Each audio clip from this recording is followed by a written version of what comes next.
right. Well, we got hot mics right now. Welcome to Gather Party. Hello, friends. Thanks for joining us this month. I'm here with a man who needs no introduction, but I'm going to introduce him anyways because most of you probably have no idea who he is. My friend Jordan, a.k.a. Camo Spartan, a.k.a. Thug Nasty, a.k.a. Jay. How you doing, Jordan? Hey, Kevin. I'm doing pretty well. Thanks for having me on today. Yeah, thanks for coming. Thanks for spending your Saturday night with me. Of course. I'm a busy man doing things all the time. And you know what? But my friend Kevin asked for a weekend to get together and talk about things. You know, I try to shift some things around, and I'm glad I'm here for you, man. I appreciate that.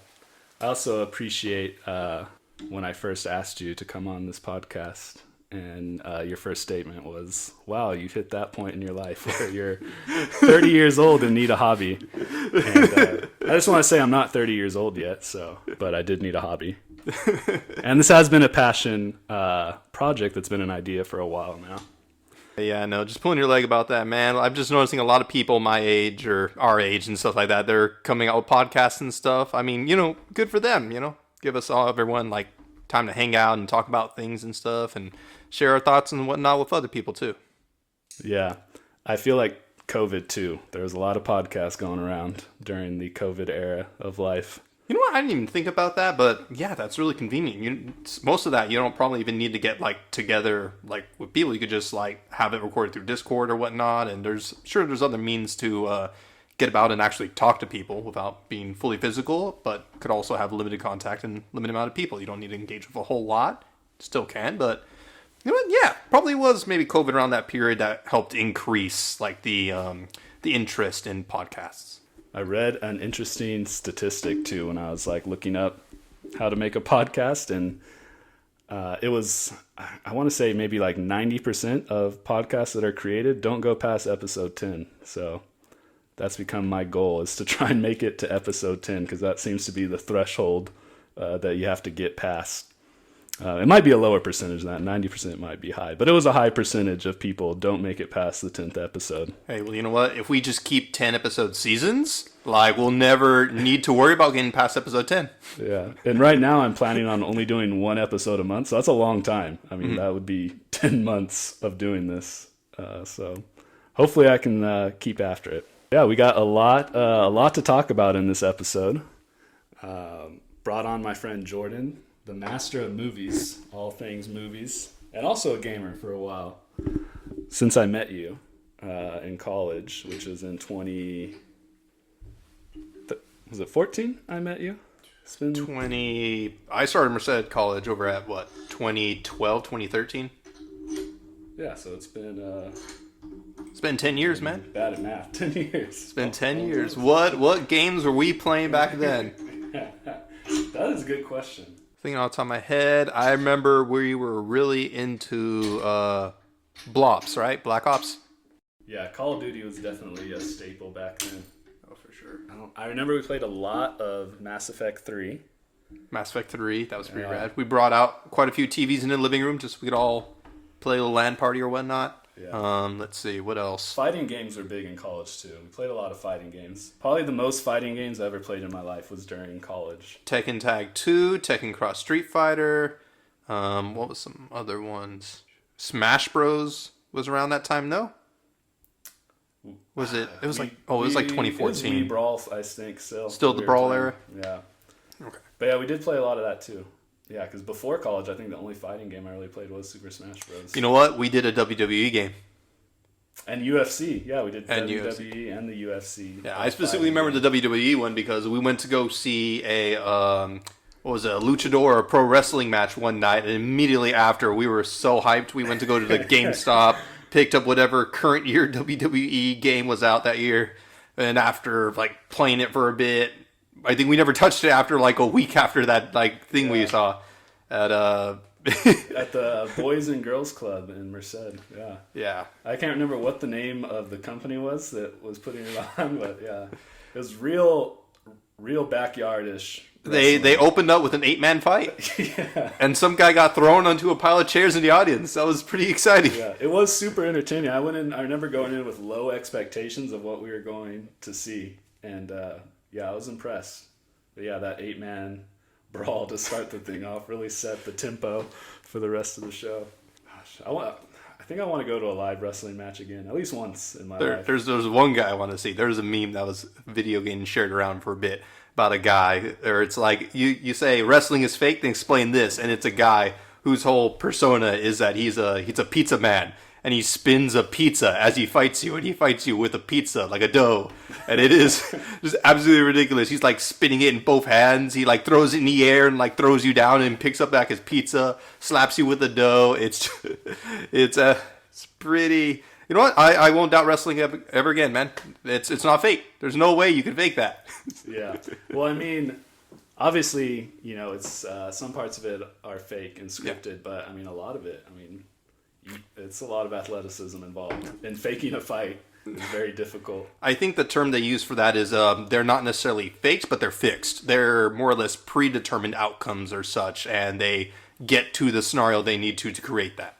Yeah. I wonder if anyone's gone off script in a wrestling match. And I wonder if it's like an improv thing where like you have to go with whatever is happening. You know, you can't go against what the other actor is doing. I wonder if that ever happens in wrestling. You know, funny you mentioned that. Last night I actually watched a documentary on Andre the Giant, and they went in about talking about like how for almost his entire of his wrestling career, he had never lost a match. It started off in Europe, I believe in France, and then he started touring around the country, and then eventually he went to like Japan, and then started in America. He didn't start off as Andre the Giant. He had a lumberjack persona, I guess was how it started off. But once Vince McMahon, I believe, picked him up, they changed his name to Andre the Giant. Excuse me, no, that wasn't Vince McMahon. That was he did that with Hulk Hogan. He changed his name to Hulk Hogan. There was another gentleman in another wrestling league who changed Andre the Giant to become the name that we've known him renowned now. And yeah, they said like during some of the moves or some of the later fights they had, there's certain key things that if a character is demanded to do this or sets it up, it has to go this way. It's almost impossible to lose with a wrestler's signature move, so if that gets incorporated, more or less the fight has to lean towards that side. And if it's high demand for it, a lot of the audience... more or less helps dictates like what moves go into there. You know, just keeping everyone entertained is really the business of the sport, to my understanding. Yeah, wow. That's super interesting. Well, wait, if we would have done our research, we could have done a really good wrestling podcast. But yeah, so maybe Andre the Giant was one of those guys. Maybe he never lost a match, and they tried to make a scene for him to lose, and he just went against the grain, and he had to win every time. Though his biggest loss... and I think maybe his first loss was indeed to Hulk Hogan. Oh. Yeah, it was WrestleMania 3 in the documentary I saw. And apparently it was his disease that was catching up to him, Andre the Giant. And they didn't know who they wanted to win because this was the man that was impossible to defeat. And Hulk Hogan was like a rising star. And he was actually telling them in the middle of the fight, just kind of like whispering or saying parts when they were like clenched up. It's like, I need you to do this. And Hulk was like, absolutely flabbergasted because that was his hero growing up. He was watching Andre like win all his fights, and now he is in that spot. And his hero is telling him that, more or less passing the torch to him, that it is his turn to shine. And so it was Andre's first major loss in there. And yeah, and then begun the Hulk Hogan era of wrestling. Wow, yeah.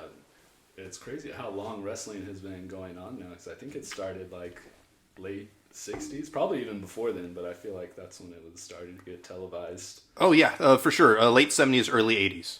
Oh, late 70s. So late 70s. Around that time, it was very disjointed. There was like, I think they said 32 districts of like wrestling across the U.S. And it wasn't until it was televised from wrestling in the Northeast that all of a sudden they all started getting conjoined and wanting to jump in on the television era. And so they all combined and basically almost became under one or two banners. Shortly after that, I want to say about a decade after or such, they all just started to fizzle out. If you didn't have TV and wrestling, you didn't have your actors/wrestlers have their stories being told. You weren't having merchandise being put out there and such. Yeah, wow. Yeah, a lot of rich history there in wrestling. So yeah, we definitely could make our own separate podcast. I was gonna say, did you think we'd be talking about wrestling at the start of this, man? I didn't, but that's all right. That was our cold open right there for Gather Party. So yeah, it's not a wrestling podcast, but you know it might come up. I feel like there is a lot of maybe not crossover, but there's a lot of, well, there's wrestling video games, so there's obviously that crossover between wrestling and video games. I'd say the crossover, my apologies, the crossover would probably be that a lot of wrestling personas they're very, I don't want to say extravagant, but they're really, they stand out. They need these characterizations, kind of stand out individuals. And we're starting to see a lot more like pop culture and representation or like references. Like we're seeing costumes being very flamboyant, wrestlers showing like their interests and stating what their interests are in like video games like that. Even in UFC fighting, I think there was a gentleman, one guy had a fight against someone and heard that he was like a D&D player, and then he this was a pretty famous image. He posted an image of him flexing at a mirror and says like, I don't play D&D, to intimidate his UFC opponent. And so Joe Magano or some other wrestler who was like bodybuilder, just like absolutely stunning physique, and he posts back saying I do, and he's just absolutely ripped, and just goes to show that, you know, they're to people like all these people that we kind of see out there, you know, they're as high on a pedestal we put them, they like stuff like we do, you know. It's like, wow, you know, someone out there likes D&D, oh, someone else is like a whole Star Trek geek, you know. Yeah, like we share a lot of these interests. Oh, what is it? Henry Cavill loves WoW in video games. You know, yes. Like we connect in various ways. He's the champion of gamers in Hollywood. Yeah. But yeah, and D&D, I feel like has a lot of probably a lot of closet fans that we don't know about, especially in movies and pop culture and things like that. Because I feel like popularity wise, it's grown substantially. Oh, for sure. We're getting the movie this year. The D&D movie. Yeah, that's right. Dungeons with who's the lead actor? I can think of his face, but I can't think of his name now. Oh man, I can't think research it either. But yeah, that is coming out this year. Did you watch the old Dungeons and Dragons movie? I fell asleep through it. I'll be honest. I had it thrown on at a friend's place. I had no reason to fall asleep because we were all together, but I fell asleep and I woke up and it was just like dragons, poorly CGI dragons fighting everywhere. I was like, the hell did I miss? And they were like, you didn't miss anything. I'm like, okay. I remember watching it. I think we like rented it from Blockbuster when I was a kid, and I remember thinking it was like a really cool movie just because I like that stuff. And then watching it, I think I watched it in high school when I was older, and yeah, it was a really bad movie. But it played out almost like a D&D campaign where like random characters would just join the party with no kind of reasoning or explanation. And it made me think of like a D&D campaign where someone dies and then comes back as another character. And they just join in with the party. But yeah, hopefully this new D&D movie will be better than the last. I haven't even watched the trailer for it, so I'm not sure how good it looks. But I did see a poster for it, and they had some A-list actors in it, so we'll wish it the best. That's all we can do.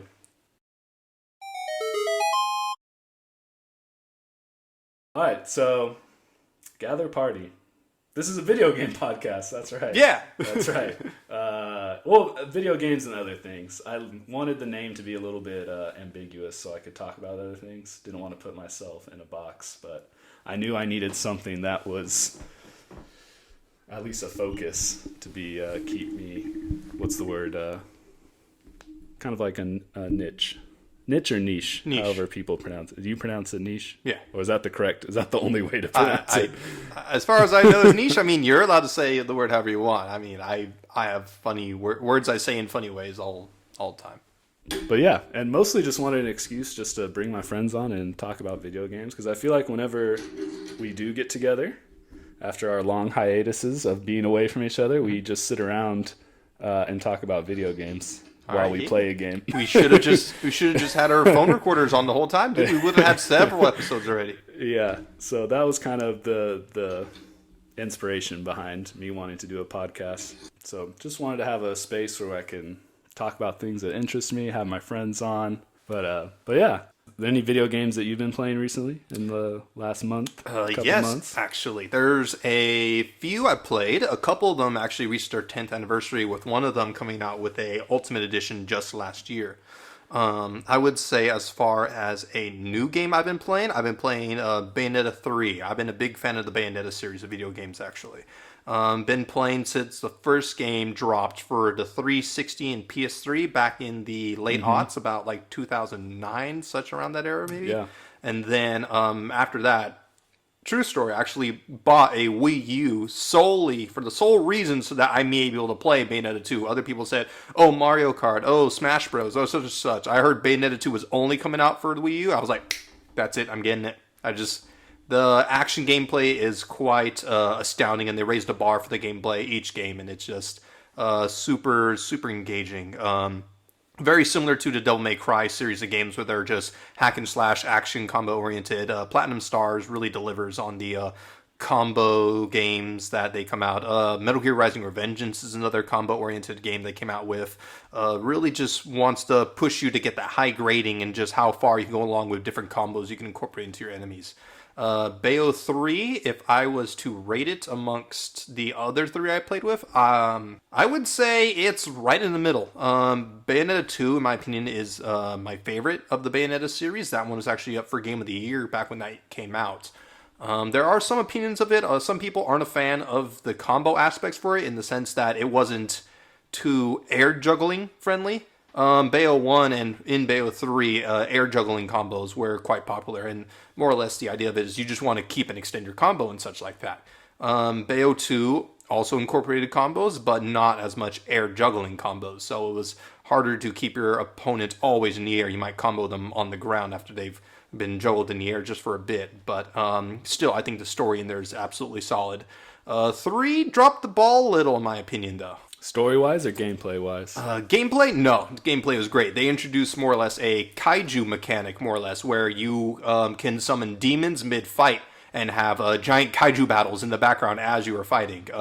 Story-wise is where I'd say that it was lacking a bit, and I would attribute that to just the delay in release, because Bayo 1 to 2 came out like 4 years apart from each other, where 2 and 3 came out like 8 years apart from each other, and they really just were struggling, I suppose, when it came to how they came about to what the story was going to be, and even towards the tail end, there was actually some controversy with the voice actor. Oh, I did hear about the controversy with the voice actor. That was big on Twitter for a little bit. Her saying she was offered $5,000 for the role in Bayonetta 3. Yeah, so about that, to the collected knowledge that we've heard, that was not the full story. So she was actually offered, I think, about like 20,000 plus like a set amount of thousands per recording session, and she was demanding a 6-digit pay plus percentage of game sales, saying that the game has amassed a vast more money in revenue than sold copies would lead to be believed, and so they wanted to they weren't able to accommodate this. They apparently, from insiders from Platinum Games, they said that there was discussions and talks. Eventually they wanted to reduce her role down to like a cameo voice role, but still offer to pay her for recording sessions. She just flat out refused, and then posted a video about all this that's occurred. Not the full story from what we've heard when she initially dropped, but it's been a very interesting development. And then there was some backlash from when she initially stated about this towards the replacement voice actor, I believe Jennifer Hale, who some people might be familiar with a lot of the video game spears with voice roles such as in Mass Effect Commander Shepard. Yeah, that whole story with the Bayonetta voice actor, after everything had come out on both sides, it really just sounded like a pretty standard business deal of they made her an offer, she made a counter offer, and they said no. And that was really it. I don't think it was any insulting in any way. And then she went on to like tell people not to buy the game, which I feel like that wasn't the best move on her part, because that's no one's really going to want to work with a voice actor who tried to sabotage a game after being denied a role. So yeah, Kevin, that's not a really good look. But you know, that just hurts a lot of other people too. It hurts the game studio coming out with making comments like that in the sense that they seem shady. It hurt Jennifer Hale for a bit in the sense that she seemed like she was picking up on somebody else's job, somebody whose voice was very iconic for the role. And it hurts, you're explaining, like hurts herself as well, in the sense that if she wants to get into other voice roles in video games, this is something that will pop up into consideration. Not saying this will ruin a voice acting career. I believe, if I'm not mistaken, she's actually involved in theater or some other roles as well. But this is something to take in consideration when you do make these comments. I'm not saying she was... I understand, like, if this is a huge role, the third game in the series, there is some interest in wanting to get paid more. I do not know 100% the full out flat details on, like, how it led to that much amount of money being asked from what we heard. I don't think asking for more money for a role is necessarily something that can be out of the question, because I do feel like a lot of these voice actors in video games can be quite underpaid for their roles. And, I think it's good if conversations such as that can be brought about more. Just as far as fair wages for our people that are involved in video games. Especially not just those that are in making the video games themselves, but the voice actors as well. Yeah, I mean, it's a challenging job for sure, especially now that I've listened to a recording of my voice a couple times now since getting into the idea of starting a podcast, and hating the sound of my voice. It's hard to make your voice sound good. Yeah, it's about that. It's quite interesting. I think I heard a study or such like that where the way how you hear your own voice being spoken is not how it actually is to be heard. Like, if you listen to a recording, that's the way your voice truly sounds. So when you hear yourself talk without other people's perspective, your voice is different than hearing the inflection on a separate device or such like that. So you can never really hear your true voice emitted naturally. It has to be through other people hearing you or a separate device. And that part always just kind of trips me out. I was like, I don't sound like how I think I sound my whole life. Yeah, that is crazy. Well, that kind of makes me feel a little bit better, because I don't like the sound of my voice. So hopefully people are hearing something that sounds a little bit better than what I'm perceiving it to sound like. So, other games I played. This one you introduced to me a long time ago. I picked up some years back and just been really big fan of. Do you remember when you showed me... Kevin pick. All right. Do you remember when you showed me Hotline Miami? Oh, yeah. Yeah, I've been pretty big on that recently. It's I think it's like 10th year anniversary of the first game. Came out in like 2013, I believe. Yeah, I was big. I played through the first one and liked it a lot, but I never picked up the second one. The second one's hard. It is, what if every level was a challenge level? And so you don't get to choose your mask outside of like a certain story arc.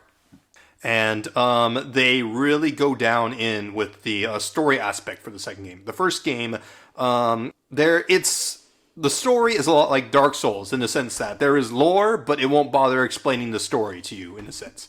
The second game, there is very much story like scattered about. It is very story driven, and it jumps around across the timeline in very bits. Whereas the first game, it was very more or less straightforward timeline with the bonus levels after you beat the quote unquote beat the game. Then you play as biker. But yeah, I've gained a resurgence in interest in Hotline Miami, and I just find it very fun. The lore is very interesting. An alternate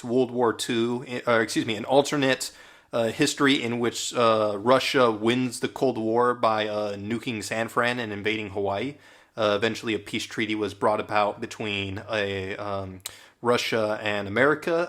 American disdain towards Russians arose after Russian immigrants started coming across seeking refuge, and it's just a really, really visceral story, and there's all different kinds of sides. Not everyone's a villain, but certainly everyone is not a hero. When I describe Hotline Miami to people, I usually say it's like a top-down, like, action game, but I don't know, it's a little bit more than that. I don't know how to describe the combat because it's so fast-paced and reactive-based combat. Yeah, very true. It is definitely a top-down shooter, but it's got some extra flavor in there too. It is very synth and like retro wave and synth wave focused and such. The soundtrack is still hands down probably one of the best like video game soundtracks there. being an indie title, even considering that. Like when you think of video game soundtracks, of course you're going to think of stuff like some of the classic Halo soundtracks. You're going to think maybe like Mass Effect, a lot of the ones that get like orchestras or really distinct sounds, so like that. Hollow Miami, I feel like, should be in the talks of great and timeless video game soundtracks, in the sense that it's just brought about such a very interesting and very engaging synthwave style of music. But yeah, Hotline Miami is a lot of fun. Someday I'll check out the second one. So enough about games I'm playing right now, Kevin. Let's go about with you, my friend. Yes, I've been playing a ton of Marvel Snap. It's a super fun game, card strategy game based on Marvel superheroes. I was a big fan of Hearthstone when it launched and played it for several years. So I'm a sucker for good card strategy games. And so it's a little bit, has some combinations of things from Hearthstone and Gwent. And its lead designer from Hearthstone, Ben Brode, he's the one who is lead game designer on this. He was kind of the face of Hearthstone during its development, and he did all the sort of like public interactions and things like that. So he branched off from Blizzard, left Blizzard, and made his own video game studio, I believe called Second Dinner. That's who made Marvel Snap. So it's pretty simple as far as game mechanics go. But there is a lot of variety in the cards, and so there is some depth to it when you get into like the higher ranks and unlocking all the cards and creating like combos with decks and various cards and things like that. So super fun. I'm liking it a lot right now. Cool. All right. So I tend to, if I'm not mistaken, I believe this is a mobile game. I tend to stay away from a lot of mobile games just because I use my phone for so many things, YouTube, looking up stuff, for just like seeing what actors are in certain movies and whatnot.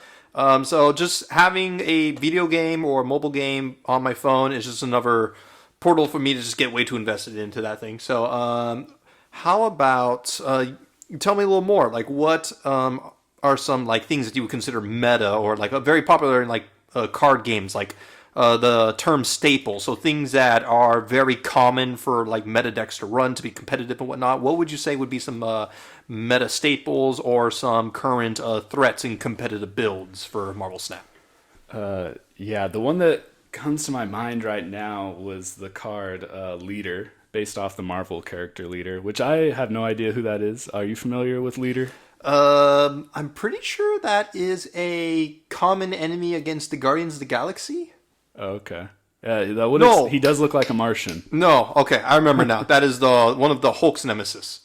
He's got okay. like a huge head, right? Yeah, and he is green, so that makes sense. He has gamma radiation, I believe. In him. Okay. And instead of affecting his muscles, it affected his mind, I think. Forgive me if I'm wrong, everyone. I'm sure there's someone who's a huge Leader fan who's been waiting to hear this moment. But yeah, no. He's actually going to be appearing as a antagonist for an upcoming Marvel film, funny enough. Okay. But yeah, he was meta for a while this last season. Really strong card because he, when you play him, he copies all the cards your opponent plays that turn, but on your side of the board. So if you are winning, which how it works is similar to Gwent, where you're trying to kind of take over these 3 lanes and you need to win a majority of the lanes. It's similar. There's 3 lanes. You need to win at least 2. So if you're winning at least 1 lane and you could drop Leader on the final turn and just copy all your opponent's cards, it's usually a guaranteed win. Okay. And it's very hard to play around because, a lot of decks use combos and synergies, but Leader just goes with anything. You could have any kind of deck and just throw him into it and have him be your turn 6 play. So it's very hard to read and anticipate. And so he was meta for a while. He did receive a small nerf this most recent season. Oh, really? Yeah, but it wasn't that significant. His attack power was 4, and they changed it to 3. So, and he wasn't played for his attack power, right? He wasn't, but the change did make. I mean, having that 4 power did make a difference because, like, say your opponent didn't only put like 1 card on a lane, so they had some points on there, but not much. Your 4 could at least be enough to overtake that lane, whereas 3 now does make it a little bit more challenging, but he's still a great card. I mean, for his ability, he still goes well into any deck, no matter what the combo is you're trying to set up. So that was a big meta for a while, and that a lot of people complained about, which ultimately led to him getting nerfed. But that's the one that comes to mind right now. I'm not like super good at the game, so I'm sure there's some metas at the higher ranks that I haven't hit yet. Okay. There's 100 ranks. Oh, wow. Yeah. They don't take super long to get to, but I've been floating around rank 60 for the last 2 seasons. Sorry, what's the support for this game look like? Like, is there regular releases? Is there like seasons or like side tournaments that go on where you could earn like bonus prizes or special event items and such? Yeah, the game's only a few months old, so the support is pretty rampant right now. And they're dropping seasons every like month and a half right now, adding new cards, making balance changes. Okay, good. And pretty involved. They're releasing a lot of statements and updates on their socials, letting the community know what's going on. I mean, Ben Brode did a really good job with Hearthstone and communicating with the community. So he likes to be like on the face of everything, and he likes to be in the mix for good and bad. I mean, he's an interesting guy for sure. But yeah, there's been a lot that they're adding, and they have events too that the whole community can participate in. It's usually how the events have been playing out is like you play a certain amount of matches and you get like a certain amount of like power or rewards, and you go and like add those to a big community pile of rewards, and if the community hits a certain mark, then everyone that plays the game gets a reward. So it's kind of like a conjoined effort of everyone playing the game, and that's what the events have been so far. And they kind of make it look like you're doing something like fighting an enemy and you're depositing your power into the fight to help it and earn the rewards. Oh, that's cool. So yeah, they have some community stuff. Get everyone involved. Yeah. The big drawback right now is there's no social aspect to it where you can add friends and play against friends. So, that thing dropped with no social. Yeah. So that's been the major drawback right now. But I believe I read somewhere that they are adding that in the next month, I think. Okay. So with that in mind, I assume there's ranked play. Is there an unranked play option? Not right now. So it's only ranked play. Okay. And I think they are adding a unranked playlist as well. I'm not sure. As well as maybe like a private lobby, right? Yeah, I'd assume if they add a friends list that they would also add a way to play privately. Yeah, so I think that stuff is coming. But yeah, I think they really just wanted to get the game out there. So they wanted to get it out there. So they added it kind of bare bones with just, the base game is really all it had. But the base game is super fun. Hey, so that's good to hear. There's sometimes some studios will drop something that's bare bones just because of a lot of the hype that's been running on it, and just the anticipation for it, hoping to cash in on that before having to delay the game any further.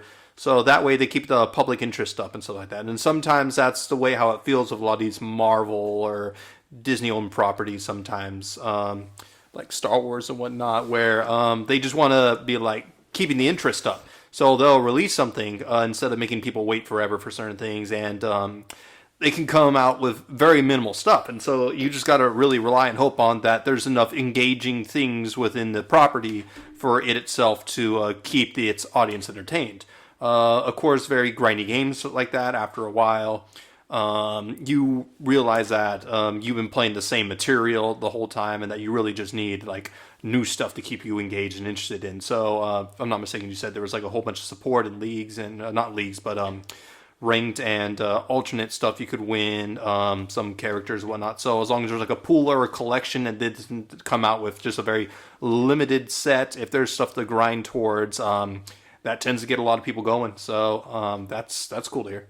So yeah, if you were a fan of Hearthstone or Gwent at any point, I think you would really like Marvel Snap, if there's anyone out there that hasn't tried it yet.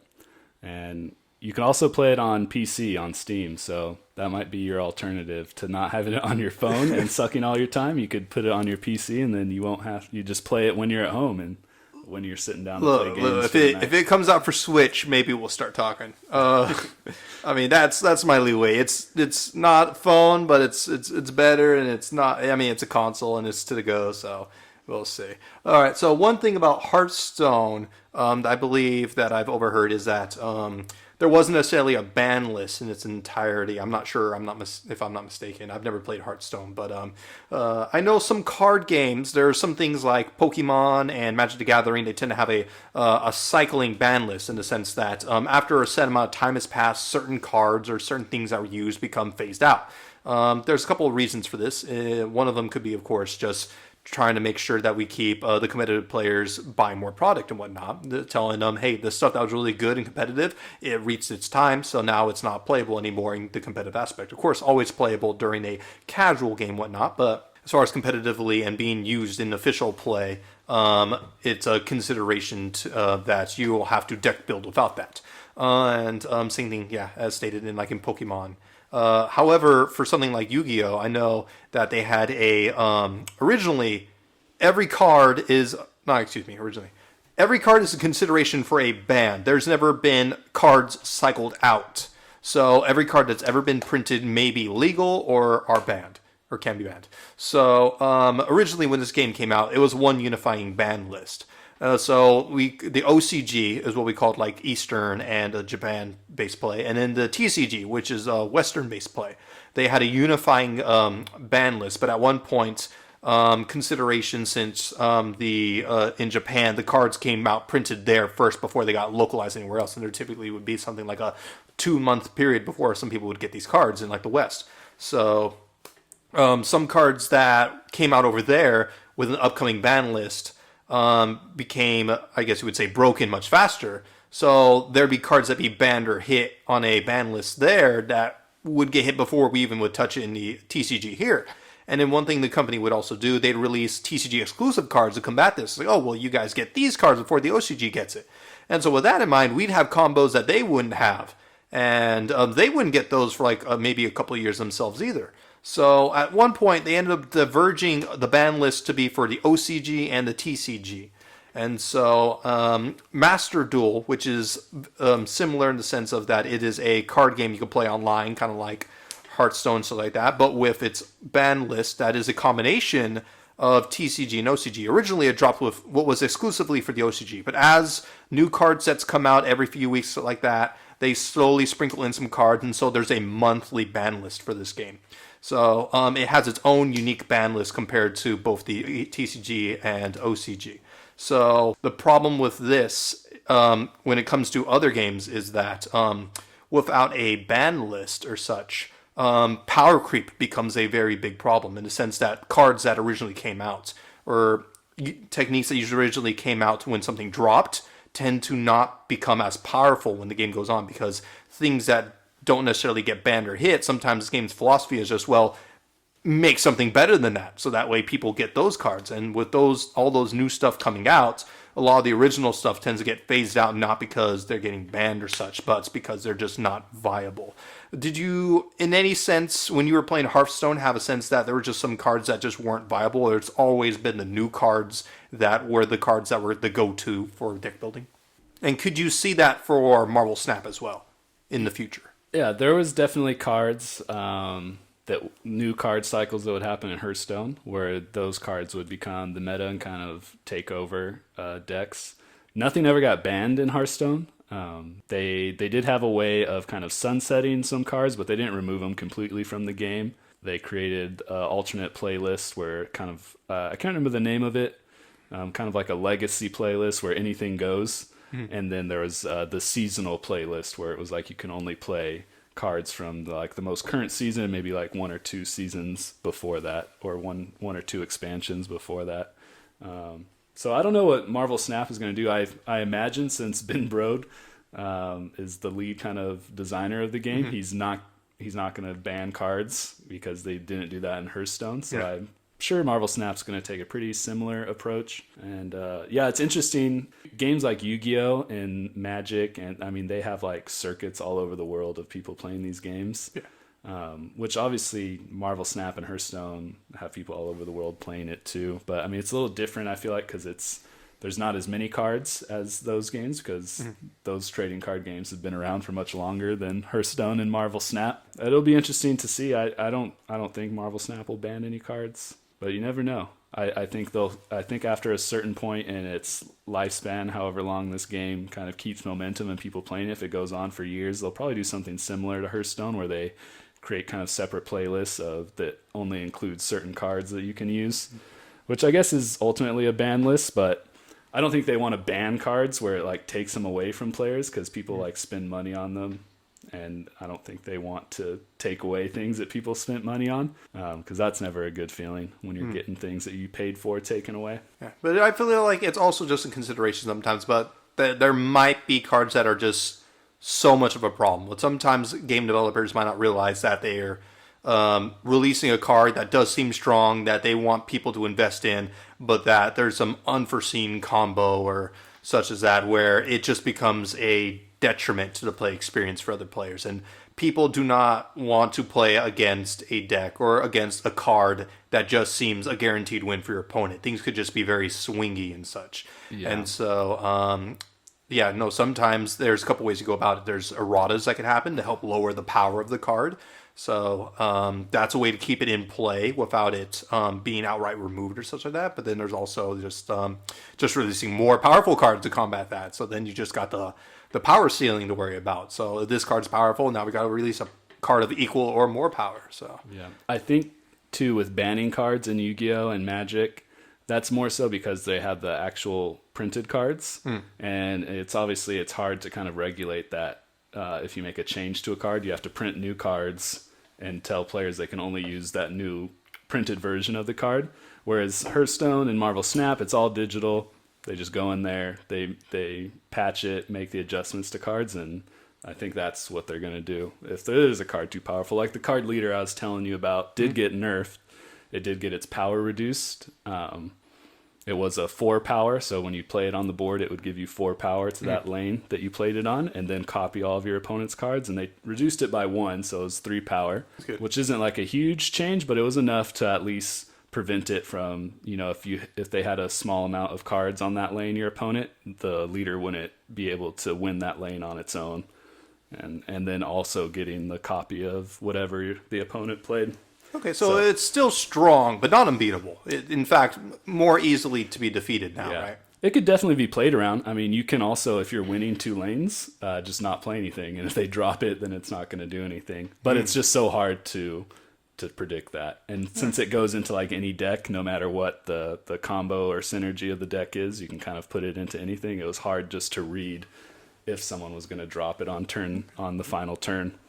Well, all right. I'm a big fan of Marvel, and so, like I said, this thing comes out on Switch. I might have to give it a go. Yeah, I think you would like it just for the fact of the artwork on the cards and being able to collect different variants of cards. So as you open up caches for cards, sometimes instead of getting a new card, you'll get a different variant. And so they have different comic book artists that have made different variants of cards. That's where they'll get me. Yeah. Oh, no. So it's pretty cool collecting those cards too. They also have pixel art cards, but they're pretty terrible. Surprisingly, the pixel art versions of cards they made were pretty bad. Oh, I bet all the good competitive players flex those. It's like, oh no, I'm playing against someone with a hella good deck, but like he's throwing the worst artwork out there. One that's kind of become a little bit of a meme is the character Hellcow pixel variant. This looks like a boss monster card. And this was the pixel variant for Hellcow, and it's become kind of a meme that it's just so bad that's why people... And I'm not familiar with Hellcow either. Do you know what they're from? No, but it reminds me of Batcow. There's an honorary member of the Bat family in DC named Batcow. It was a cow that, as obviously, he became an honorary member. Like Batman protected the cow or something like that and made him like part of the Bat family. And so, yeah, there's some comics can be pretty funny, you know. It looks like a Deadpool character, Bessie, better known as Hellcow, a fictional character appearing in American comic books, published by Marvel. The character, a vampire cow, was created by writer Steve Gerber and Frank Brunner. She made her first appearance in Giant Size Man Thing #5. All right. That's Hellcow. So Deadpool has been known to interact with some weird characters, of course, just being the funny guy that he is. One of the ones that's quite endearing to me is Bob. There's specifically a character named Bob that he interacts with. He is a Hydra agent. So Hydra is the like a branch that originated from World War II Nazis. Yeah, Hail Hydra. Yeah, Hail Hydra. He is a Hydra agent that Deadpool just likes to more or less torment and stick around and just be really funny with. And there's a board game, a tabletop game, Marvel Crisis Protocol, created by Atomic Mass Gaming, if I'm not mistaken. And very similar in the sense that it's just you get your heroes or your villains, you have them fight against each other. It reminds me a bit like HeroClix. It's got a bit of Warhammer / Legion thrown in there. And it's got some popular like Marvel characters. Like you got some of your X-Men, of course, like Magneto. You got, I think, Wolverine. I'm pretty sure Hulk's in there. But then there's some obscure ones like Bob. Like Bob actually made it as a figure in here. And so it's great to see some of these like random obscure characters in there, because there's sometimes you're just like, what the hell is this? Like, what did I get here? Like, what is this? And then you look at it and it's like, that's what it is. And so it just piques your interest, and then all of a sudden you're like enveloped in like whatever lore this character is, and it sticks with you. And it's just, it's just fun to see. And it's fun to see that we get some of these lesser known characters. Like, I wouldn't even consider Hellcow a C-list character. Like, this is a completely random and obscure character to me. Yeah, and so there's a lot of those characters in the game that are not the mainstream heroes that people know about. I mean, Hellcow's not even a hero. I don't know how. I think she's like a villain or a side character, but yeah. And that's interesting too, is, seeing these characters, and you could search them up. I mean, I'm sure you could even find like free web comics of these characters too, if you wanted to learn more about them, or go to the comic book store and find one on them. So that's always fun too, is seeing a character you don't know and kind of looking up who they are and what their backstory is. So a lot of interesting lore there. I mean, obviously Marvel has just thousands of characters they can use. Pretty cool. Marvel Snap is definitely one of my fave games right now that I've been playing. This kind of reminds me. The She-Hulk show came out a while back, and I know it's a point of contention for some people as far as like what a Marvel show should be. I feel like some people have this idea that Marvel needs to be just very action heavy and full of drama, and they commonly attribute themselves to like the first Iron Man or stuff like that, and whatnot. First Iron Man was a good movie, though. It was good. But She-Hulk tend to take a step back and go into a more comedic route. One funny thing, there wasn't any lawyers in mind in writing for the show, and what I mean by that is there wasn't any like legal research. They were just trying to make a funny, quirky show, and humor is subjective, so I'm not going to knock people down on saying whether the show was funny or not. But one thing that is particularly funny to me is that they had very D-list characters in there that never would see light in the day of like a Marvel movie pop up in there, just trying to get a legal case resolved. And one of them was a guy named Frogman. And I felt like a lot of times people wanted to hate on She-Hulk just because it was fun to do.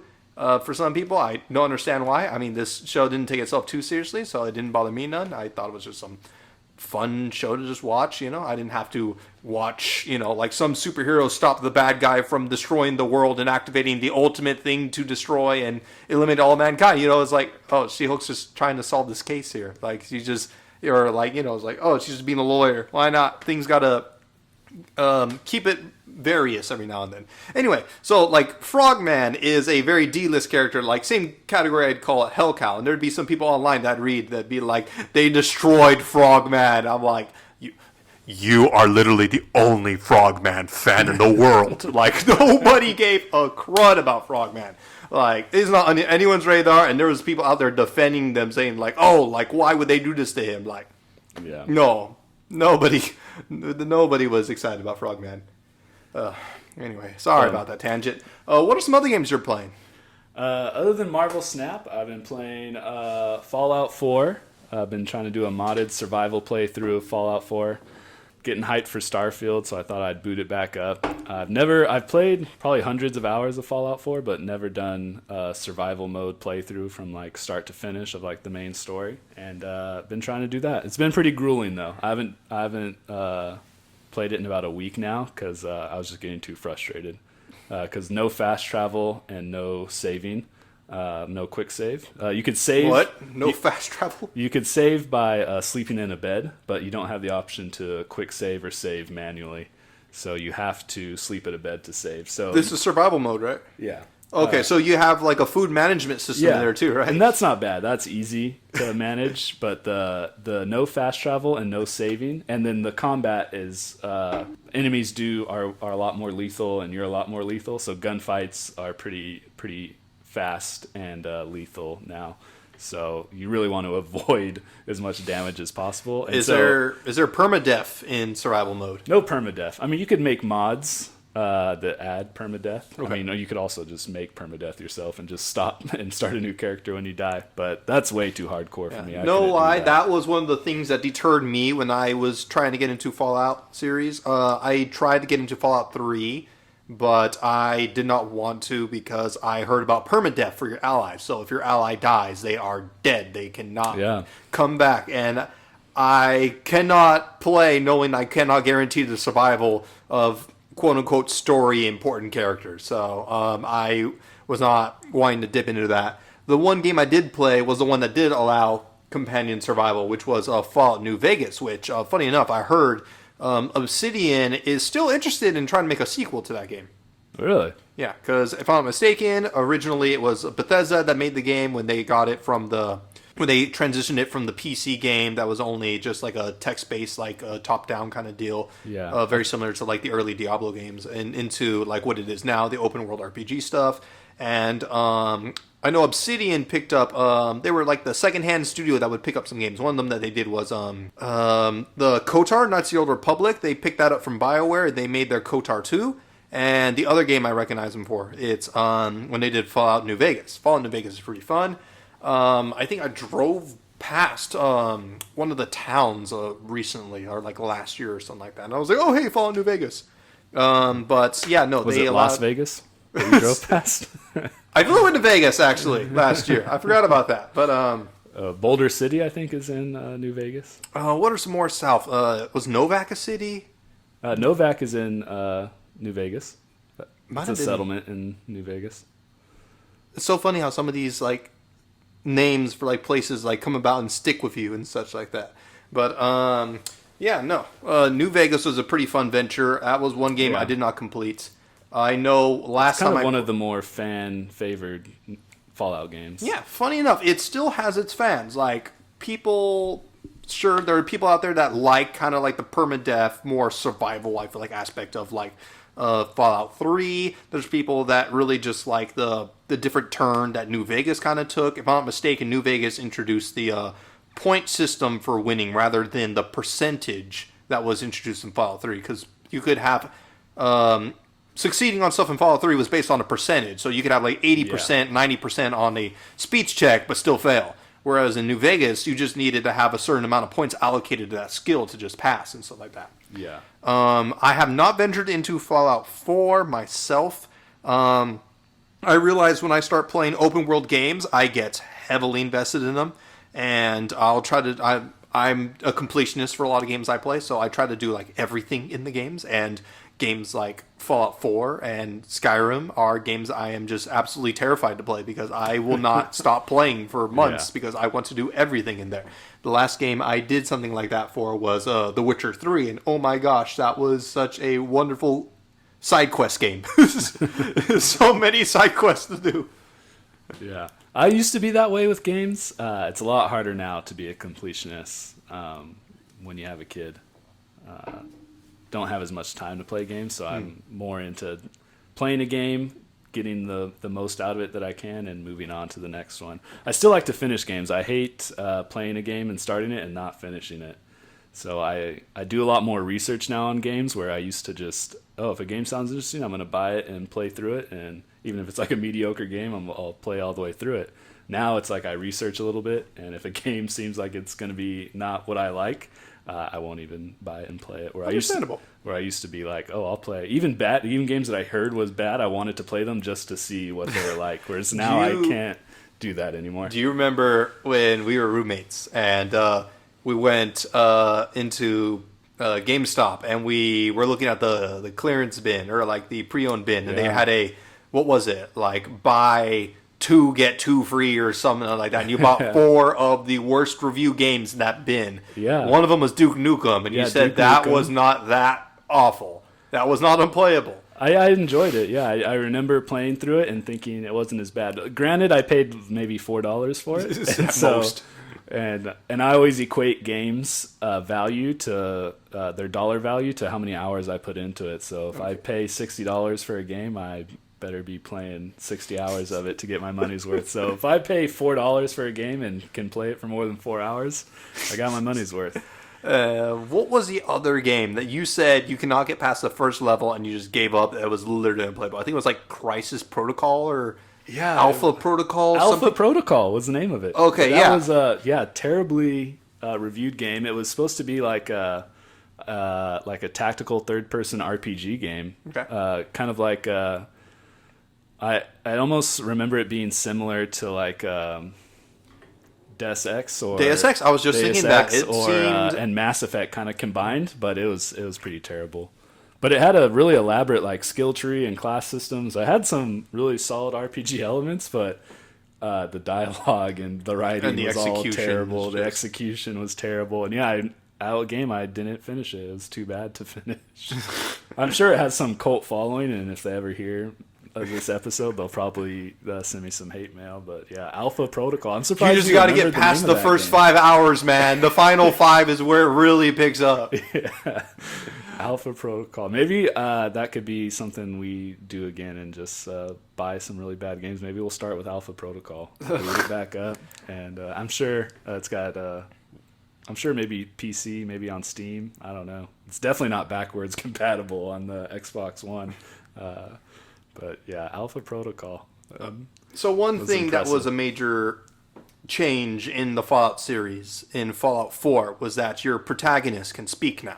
How do you think that gimmick has fared? Do you think that leaves an impact at all? Do you think that's something that still like blows your mind that people would say like their name?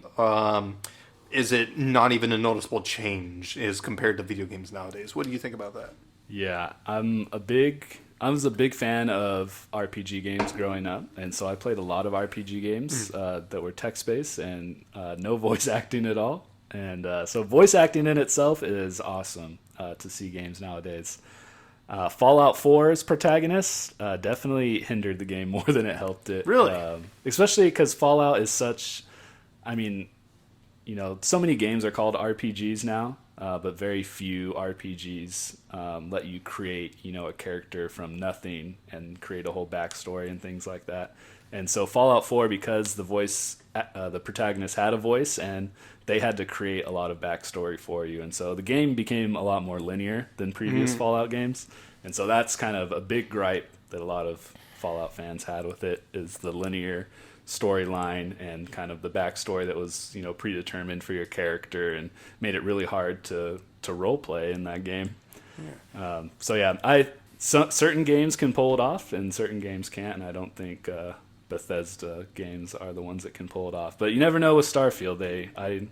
From the clips I've seen of StarField, it seems like they're going back to no voice protagonists. Okay. So you lean more towards a voiceless protagonist just because I feel like maybe it lends a bit more of connection to the character. You more or less have an inflection that like this is me rather than hearing someone else talk. Yeah, definitely. Because especially with dialogue choices and choosing what to say, I feel like when the protagonist doesn't have a voice, it feels like I can choose things more that I would say in those situations and can roleplay more. So, yeah, I'm definitely on the side of no voice protagonists. But yeah, certain games it works and certain games it doesn't. My rebuttal in conjunction with games that it does work, Mass Effect, in my opinion. Yeah, it's definitely a great excellently. Example. This is the story of Commander Shepard, like the original trilogy, Mass Effect 1, 2, and 3. Does it phenomenally. There are literally thousands of dialogue lines in that game. I think, what was it? The last game had 60,000 voice lines or such like that. And Are you talking about Mass Effect 3 or Andromeda? yeah, Mass Effect 3. My bad, Mass Effect 3. Upcoming Mass Effect 4. So excited for that. We don't know if it's called Mass Effect 4. Obviously, Andromeda 2 is what it's going to be called. You know what? As butchered as that game kind of came out, there was some hope for that, in my opinion. There was obviously a tease that they were going to bring out DLC and whatnot. The gameplay is solid. The gameplay definitely was solid for that game. It did not launch pretty. It definitely was handed down to the lesser experience members of the studio, in my opinion. One thing people pointed out, all the Asaris look the same. They're just different colors. That kind of hurted to hear, but after I started playing it again, it was like, yeah, they are all the same. Man, I felt like it had potential. It did not execute it as well as it could have. It's not a horrible game. It's not unplayable. But just the bar that Mass Effect set was just way too high. And so having the spin-off Andromeda come out, it unfortunately, if it doesn't check every checkbox of a superior, if not equal sequel, the fans are going to see it as a failure, sadly. Yeah, but I agree with you. The gunplay, the skills, trees, the abilities, all that stuff was super fun. The exploration was fun. The fighting was fun. But yeah, the dialogue and the story and the main character weren't that great. And those are 3 really tough things to not get right on a game. There was a couple characters I want to highlight, though. Drax was really cool. Old man War Krogan. Yeah. Krogans are always cool, no matter what. Every Krogan, I feel like that's been a side character or prominent character in the Mass Effect games, have been just a blast. We had Rex from the first game. Yeah, he was a more or less a disgruntled kind of bounty hunter kind of dude that joins you. Remind me of what's the guy from KOTOR? Caduceus? I don't know. Oh, from KOTOR 2? KOTOR 1, there was a Mandalorian bounty hunter with you. He was like Cad, or I forgot what his full name was. But he kind of Karth was... No, Karth was the guy who voiced Kaden Alenko in Mass Effect. But there was another guy. Oh, it's really bugging me. I can picture his face, and I can't think of his name. He was the old war story story character that BioWare copy and pasted more or less to make Rex, but just made it into that own fantasy universe. Canderous. That was it. Canderous. There we go. Yeah. So more or less, he was the Canderous of the Mass Effect world, and he was great. In Mass Effect 2, we got Baby Grunt. He was a tank-bred Krogan who was also great. He was just very young, and he was kind of just born in his later teen years, so he's like very hormonal. I guess at one of the side quests they were saying, he was like, oh, he thirsts for like fighting. He needs to go through the rites. He was tank bred and whatnot. And so he's just like this young and strong-willed individual, which is really great. He's like learning the Krogan ropes, but he knows so much about just kind of what it feels like to be Krogan. And then Andromeda, they brought in Drax, who was just like, old man, I've seen every battle. I lived 10 of your lifetimes, and he's got literal bones on his armor and stuff like that. So that was a nice little perspective to have, old war hero, Krogan. Some other character I could think of that was pretty prominent. We had a alien that was of a different species. One of the only 2 species introduced in Andromeda. He was pretty cool, interesting. Yeah. Actually, later came out with a patch for that to make him romanceable between both of writers in the game. Originally, it was only one writer that could romance, but they patched and added a bonus content, quote unquote, which, I mean, was like some of the only bonus content they brought into the game for single player, but romanceable for both different writer siblings that you played as, which I thought was, hey, it's neat. You don't have to do it if you don't want to, you know? Like, it's just another option. I don't think adding more options to a game that should present tons of options is bad, you know? Yeah, I mean, people will get upset about anything, so alien romance will always ruffle someone's feathers. Oh, goodness. Anyway. All right, Bethesda games. Yeah, StarField... Star Citizen, excuse me. Is it Star Citizen or StarField? StarField. There is a game called Star Citizen. Okay, I must be confusing it with that one. Anyway, StarField, maybe out this year, maybe in a couple years, right? Well, we It's just gonna can't come out- tell. It's going to come out this year. All right. I was I have half faith betting. in Todd Howard that it's coming out this year. I'm sure. Do you think it'll come with a digital code for Skyrim? I think it probably won't come with a digital code for Skyrim, but it will come with day one Dragonborn spacesuit probably. That I wouldn't complain with that. I've never played Skyrim myself, just because I know. Look, this game has been re-released for 10 years straight. I think it's on its 5th or 6th re-release, if we're not including the Alexa version that you could play. Which, by the way, that's a fun little ad that they did for one of the Game of the Year awards. They had, I think, like Key and Peele or some comedian like that. They had them play like Skyrim on the Alexa as like a joke, and they announced day of. It was like, hey, you could actually play Skyrim on the Alexa. This is a feature we've added. So that is another Skyrim release. Anyway, yeah, no, that game, goodness, it's as many times as it's come out, you can just tell that this has so much replayability value, so much content, and I am fearful of that just because of how deep of a hole I will get into playing a game like that. And, well, StarField is sci-fi, and I just love the sci-fi storytelling bit of games, stuff like that, especially if it's like original lore and it's like really engaging. There's codexes on history that you can read up on and just be really engaged and informed about. And, I mean, this could be one of the first Bethesda games I could play in like a long while. I could see myself if that drops. So, scared, but hopeful. We'll see how things come out and if it eventually drops this year. Yeah. Again, I'm pretty confident it's going to drop this year. They are doing a showcase specifically for StarField. They haven't announced when that date is going to be, but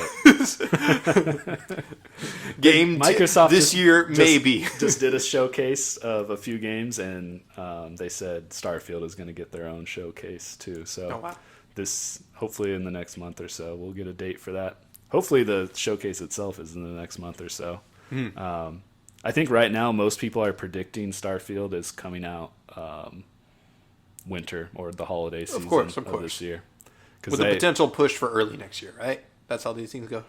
I think that would be a bad look on Bethesda if they push it all the way to the following year. I'm going to say I'm 80% on it releasing in 2023. I think, though, like the majority of people, it's probably coming in the winter or holiday season. The only thing I've seen of this, I'm not sure if new footage dropped, but I remember Bethesda had a showcase whatnot where it's showing Bethesda stuff. And the StarField trailer was just 20 minutes of space. It was just a title card.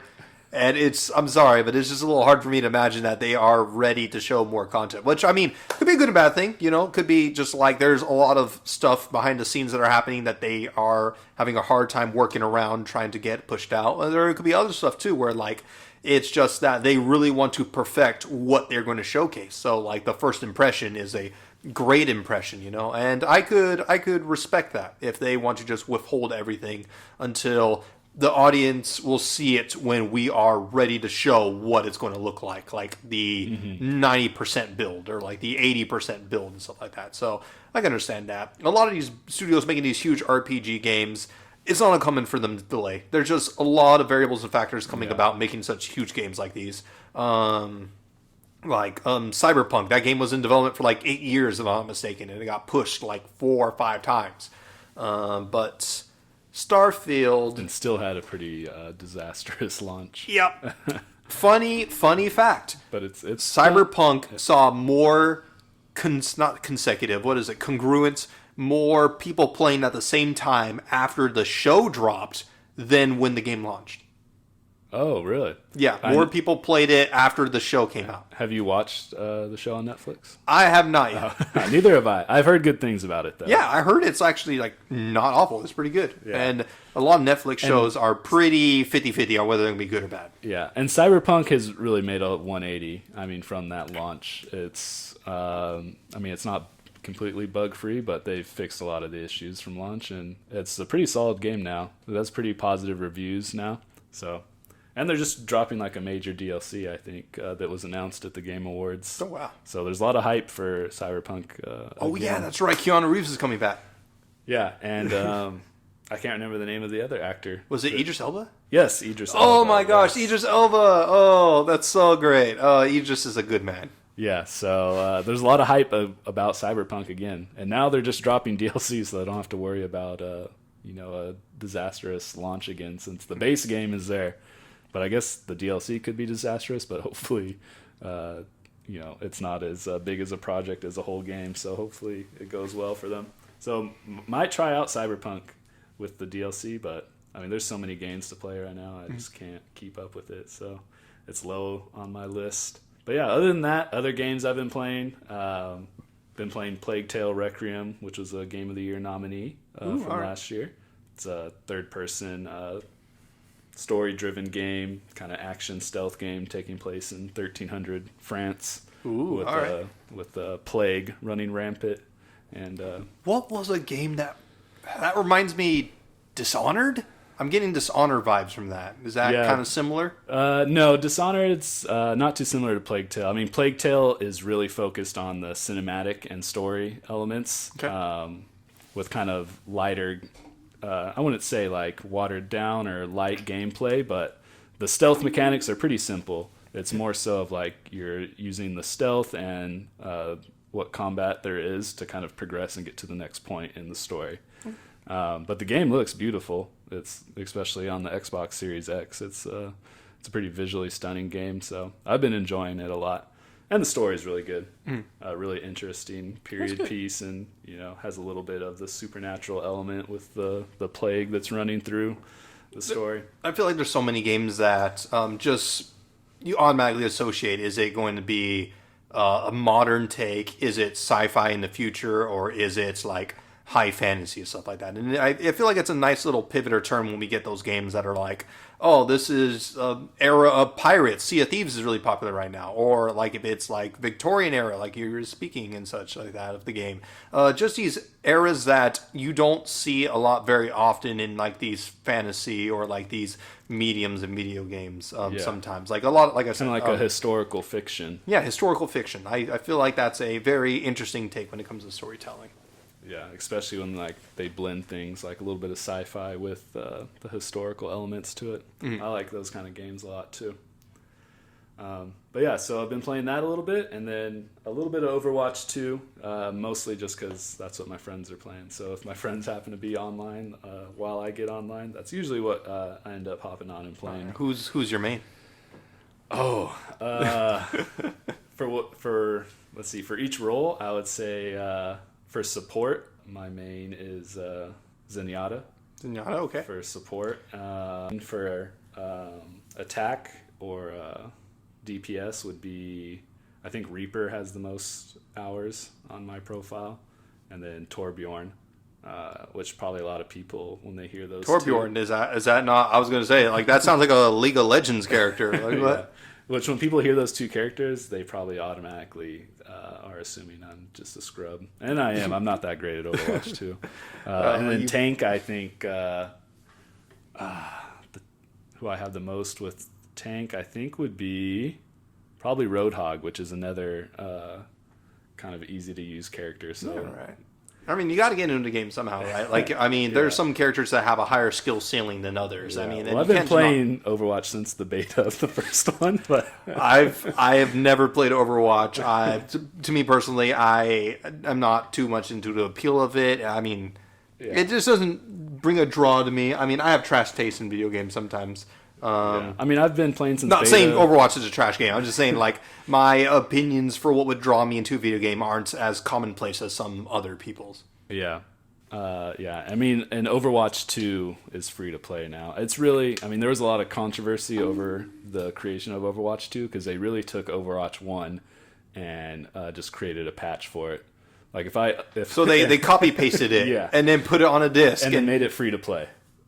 So you actually, if you own the disc of Overwatch 1, you can't play it anymore. It'll load up Overwatch 2 if you put in the disc. So okay, so more or less Overwatch 1 got deleted on the digital sphere. It's really, me and my friends called it Overwatch 1.5 when it released. Wow, okay. But it's free to play now, and it's a solid hero shooter. And for free to play, it's a good game. More or less the only thing that I know that I heard often about when that game dropped was the load times to get into a lobby and play. Oh yeah, it was rough at first. The launch day, I mean, I didn't play it for probably the first 48 hours because every time I tried to, it would tell me I was in a queue and I was like the 20,000 person in queue. So yeah, it was really hard to get into a game. Now it's fine. It's fixed. You could jump right in and play now. But yeah, it was a little bit disastrous too at their launch of Rocky Overwatch Star. 2. Yeah. You know what's his character? Whatever happened to that Winston character? I remember I feel like I don't know much about like Overwatch meta, but I feel like he was only ever talked about when the game dropped and never heard from again. Yeah, he's like the face of Overwatch, or what? At Right? least I remember seeing the trailers when like Overwatch 1 dropped, like Winston was like very prominent. Yeah, he's one of the tank roles, but he's definitely one of the lower tier ones. So it doesn't get a ton of use. But he has kind of niche uses, and in certain game modes he's really good. So, but he is hard to use too, so I think that's why he doesn't get a lot of play time. His weapon is hard to attack with. His shield is hard to use because it's more of a shield that you drop, and it lasts for just a short amount of time, so you have to be a little more strategic with it. So I think the mass players don't use him as much, but he is solid, and he's a gorilla, so he has a leap ability. So out of all the tanks, he could probably the most mobile one because he can move great distances very quickly. There you go. But yeah, he is. Overwatch 1, when they promoted that game, he was the face of the game, and he ended up being kind of not the best tank role. Doesn't that kind of hurt? Like the face of your game is the character that's least played in your game. Like that's oof. Yeah. But yeah, as far as games, that's really what I've been playing this last month. And yeah, Jordan, you are, what would be a good title for you? The master of cinematography. You know a lot about movies, at least a lot more about movies than I do. As weird as this word sounds, a cinephile, if you will, a someone who has a very strong connection with cinema. A cinephile? I've never heard that Or before. cinephile, I think is the word. Cinephile. Is that really what it's called? Yes. Yes, Okay. it is.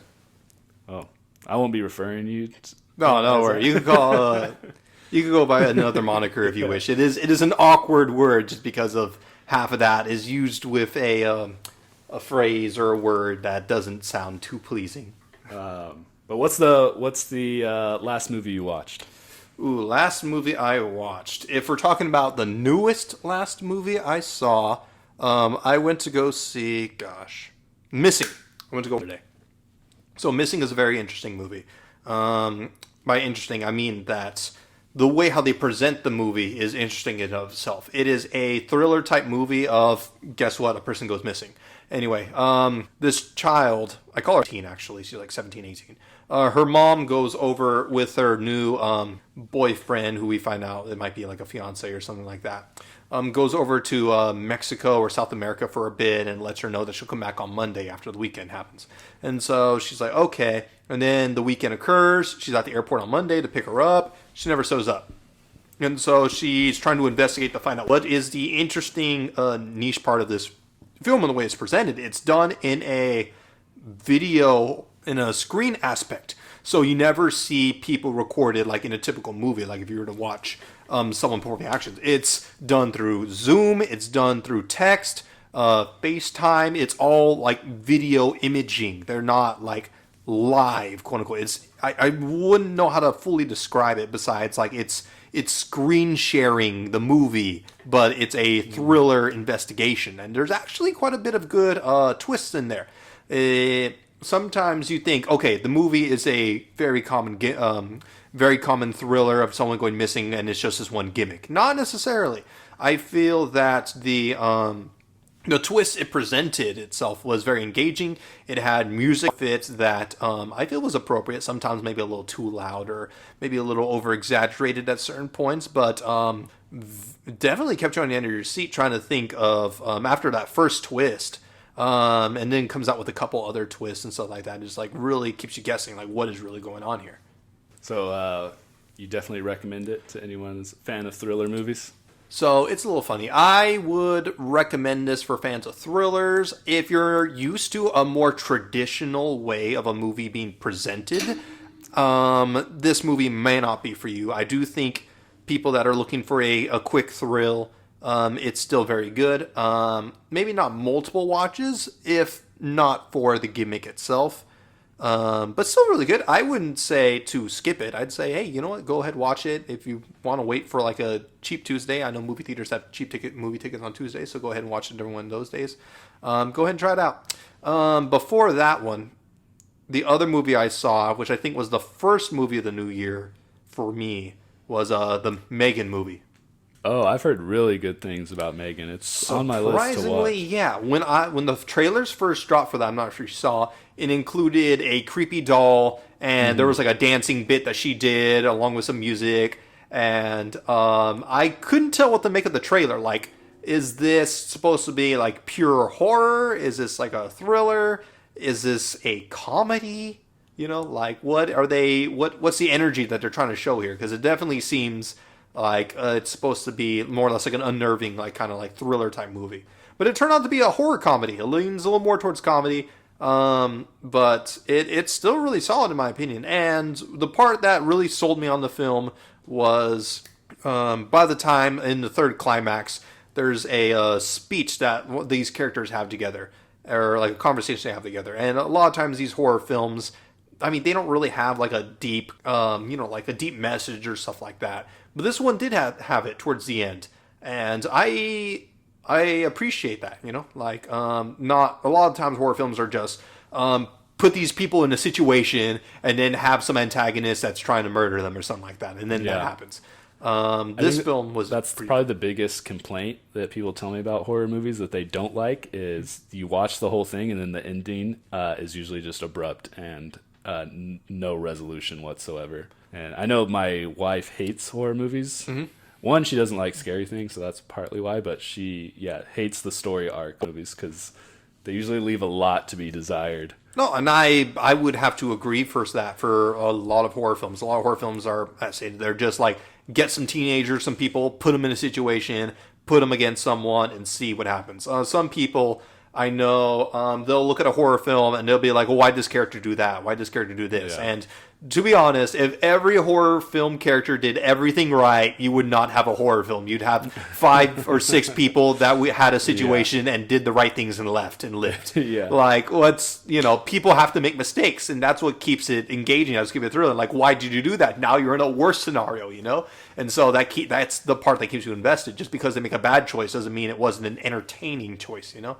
Yeah. Sure, it might not make sense, but it's something that just the viewer, a part of the story is like, oh, well, I could have done this. And there are a couple horror films I feel like that do actually play off what if the character did everything right well. One of these I would say is You're Next. I'm not sure if you heard of that one. Yes, that was that the one about the girl who's in like a survival kind of like death fight, or is Your Next the one where she gets invited to her fiance's house and the family tries to kill her? Yeah, exactly. It's I want to say a 2018. It's a mid 2010s movie where a girl gets invited to like her fiance or boyfriend's like family dinner and stuff like that. And it turns out that people are trying to kill them. Like it's a home invasion movie, more or less. Mm-hmm. And but it comes beknownst to us later that she actually went through a survival boot camp, more or less, because her parents were paranoid about like horrible things happening to her. So they had her go through all these like survival scenarios in a boot camp kind of deal.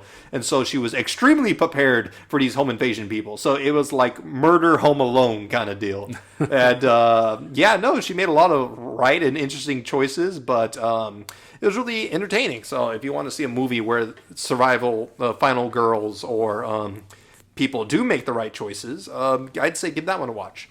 But as far as new movies I've seen this year, King and Megan, so 2 M movies, funny enough. The next movie I want to give a watch is Puss in Boots, actually. Yeah, I haven't watched a lot of Puss in Boots. I haven't kept up with the story. I think the first one I saw years ago. So it is the 6th movie in the Shrek-verse, I guess you would call it. Because we had 4 Shreks. Shrek's almost getting the Marvel treatment here. Yeah, he's going through all the hoops. Yo, when we get in the Donkey Solo spinoff, right? But goodness gracious, yeah. So the first Puss in Boots, people saw it was a critically reviewed flop. It wasn't a good film. And what is an interesting take on this one is the animation studio that did Into the Spider-Verse, a very critically acclaimed and film, and a very hands-on and very good animation studio. They got hired to go and work on this sequel for Puss in Boots. Well, you really see their handiwork in the film, and you could see it in the trailers. Initially, when I saw the trailers, I'd watch it on like YouTube and whatnot, so the quality's not the best because like the definition of the video on there. It wasn't until you see the trailers on the screen that's like, okay, this actually looks kind of good. And so, the studio that's doing that is did that film or worked on it. And also, I hear like the reviews are really astounding for it. I think currently on Rotten Tomatoes, which is an aggravated review site, so reviewers around the world. There's actually, I'll have to say this, there are no reviewers at Rotten Tomatoes. They are just a website that pulls all the reviews. Anyway, it's currently sitting at like 95, so that means a lot of people say like, yeah, give it a watch. So that's impressive for Puss in Boots. Yeah. Currently, Avatar: Way of the Water, which is right now the fourth highest grossing movie of all time, is sitting at like a 75 or something.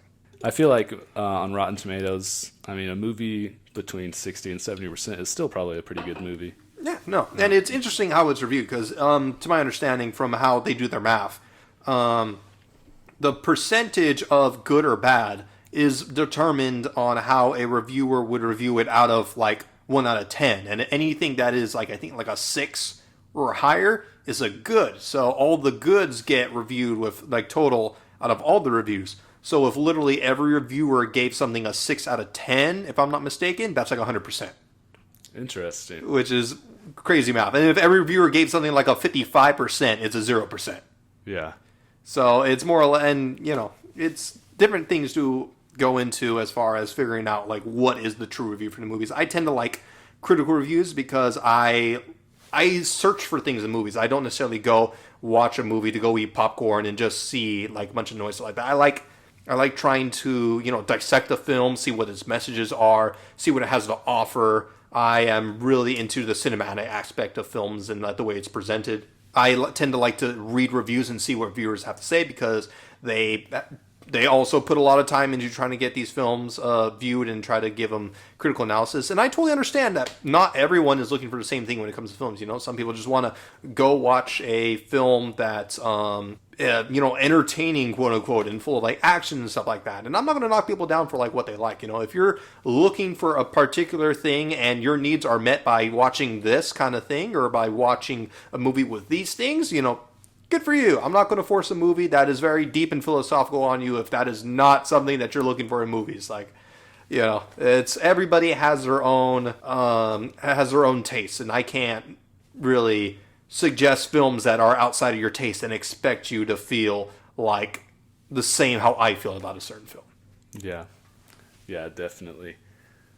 So what were some movies that you could recall that you've seen from last year? Oh, man, not much. I think the last movie I saw that came out last year was The Knives Out, Glass Really? Onion. Yeah. Glass Onion. Glass Onion, that film on Netflix actually became, it was recently announced, the most watched streamed movie within a week of streaming service history, I think. That's an interesting record. Yeah, it's something like when an original movie, quote unquote, or a movie that dropped on a streaming service, I think it might be Netflix exclusively or whatnot, as far as the record, but it was the most streamed movie of all time within a week of release. Wow. So it kept up its viewership within that record or such. Yeah, I mean, it was a pretty solid movie. I enjoyed watching it. Obviously, it had like a all-star cast in it too, so I think that helped it out too. But the writing was pretty good. I definitely liked the first Knives Out a little bit better than I did Glass Onion.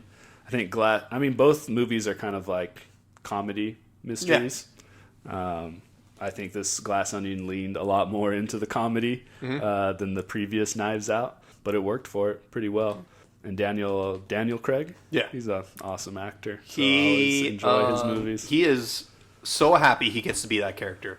Yeah. He you can despised being James Bond for the last film. He was so done with that role. When you sign on to a James Bond film, you're in it for like 10 years. It's like a 10-year commitment. And you're going to do like 3 or 4 films within that 10 years. And I remember hearing leading up to like his final film, he was like, I am so ready to be done with this. I do not want to be James Bond anymore. And he is having so much fun being Monsieur LeBlanc in this film. And he's just He says this is like the most fun of his career, and he's so excited to do more. And this is actually Rian Johnson's next film too. He's going to work on a direct sequel to this film, so we're getting more of the Knives Out anthology films. Yeah, yeah, you can definitely tell in Knives Out how much he enjoys it. It's almost, well, I mean, with James Bond, obviously he had to be dark and gritty. But yeah, there's definitely just a different level to his acting in Knives Out than there was in the James Bond films, where I feel like anyone can kind of do that dark, gritty character. Mm-hmm. It's pretty easy just to be stoic and, manly. But yeah, his Monsieur Blanc in Knives Out is definitely... Who would your fan cast for a James Bond be? James Bond tends to cycle out every 8 years or such like that for a new James Bond actor. Who would you like to see in that role? James Bond. I think because of my childhood, I have like a leaning towards the Pierce Brosnan version of James Bond. So when I think of James Bond, I kind of want like a guy who's like clean cut, nice suit, cool gadgets, square face. Square face. The more sleek James Bond than like kind of like a dark, gritty one, or that's the kind of James Bond I'd like to see in the next one. As far as like an actor to play as that's a really tough one. Yeah, I don't know. I'm drawing a blank on this one, mostly because I don't know a ton of actors by name, so I'm picturing faces and not knowing their names. But yeah, I don't know. That's a hard one for me to answer. Do you have someone in mind that you would pick? Absolutely, and it breaks my heart that he's announced that he acknowledges this fan voting and that he cannot commit to it. But Idris Elba would be my fan choice for James Bond. I think he'd be an absolutely perfect Bond. Oh wow, yeah. I could see him just kill it in that role. But sadly, he is aware that the fans want him in that role, and that he stated he cannot commit because it is a 10-year commitment to be in that role, and he's quite... I didn't realize he was quite old. He's like in his late 50s or something like that. Yeah. And even the people that do the James Bond movies, they're stating that they tend to look for more younger actors when they start recruiting them, so maybe like early 40s or such like that is like kind of the time or age, late 30s, early 40s. Something a bit of an experienced look on them, but not necessarily older, I guess they could say. Which kind of breaks my heart, because I'd love to see Idris at least do like one movie, but for some reason they're like, no, if you're James Bond, you're doing it for like 3 or 4 movies. You'll get like 1 or 2 remakes and then 2 original films. Yeah. Something like that. All right. Well, what are Knives Out was great though. What are some other films that you saw that you could remember? I think that was it. I started Pinocchio and haven't finished it yet. Which Pinocchio? The Guillermo del Toro. Yeah. So I started watching his. I'd had it on my list on Netflix for a while. I don't have a lot of time to watch movies as much, and when I do have the couple of hours to spare, I'm usually trying to like play a video game for a little bit or try and look up stuff for this podcast. So I think that's the last major movie that I've started, but I haven't finished it yet. Yeah, that Pinocchio. There was 2 Pinocchios that came out last year. The Disney one, which... That's right, Disney made a new one. Disney made one, which apparently was just awful. And then there's the Guillermo del Toro one. Is it a live action one? It was a live action one. Okay. And then Guillermo del Toro came out with one that was much more received. Yeah. And even had a different kind of message going about it. And that one is actually up for Best Animated Feature for the Oscars. And if I'm not mistaken, it's probably the leading choice right now, because I think it's won almost every time it's been popped up in different award studios. I know it won for the Golden Globes earlier this year. And it's nominated. Some other choices in that category that it's up against, Puss in Boots is one. Disney's Turning Red, which is about a girl who turns to a red panda and such as that. And it's got some very good messages. Disney has learned to kind of step away recently from the bad person antagonist, quote unquote. And they've tried to turn their messages about as like the antagonist is rather maybe it might be family or like trauma and stuff like that. Not necessarily a physical like antagonist. It's something that you just have to like deal with and try to fight against or learn to accept with yourself. And Turning Red's kind of like introduce some of that. It's like family trauma as well as learning to accept yourself as like what is the driving force against the main character. A lot of Disney movies I haven't been watching a ton of. Especially Marvel movies too have been hard for me to get into recently. But just all Disney movies have been really hard for me.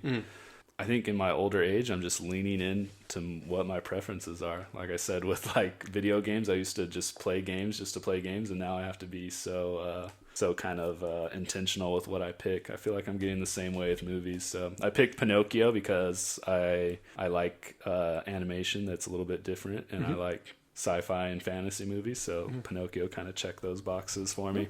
And I also heard it was an Oscar nominee, so I think that helped my decision making on taking the time to start it. So I'm hearing you saying you like stuff that leans towards comedy, sci-fi. Is that correct?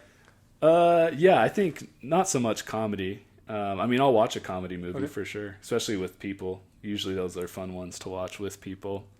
But I definitely lean more into like sci-fi fantasy movies than I do anything else. Can I make a suggestion for a film for you? Currently the hottest movie for this award season came out March last year, and of the entire year of last year as far as discussions for movies, potential best picture films and stuff like that. The whole year. It came out in like March, which typically Oscar movie season is like fall and winter because they really just push for those really sentimental, those deep message films around that era, since it's so close to the Oscars and it's just an easy push. Everyone's seen the ads for the trailers for the movie, and it's easier to be in the conscious of like the awards people. So this one came out in March. It's called Everything Everywhere All at Once. Have you heard about it? I don't think I have, no. Okay, so Everything Everywhere All at Once.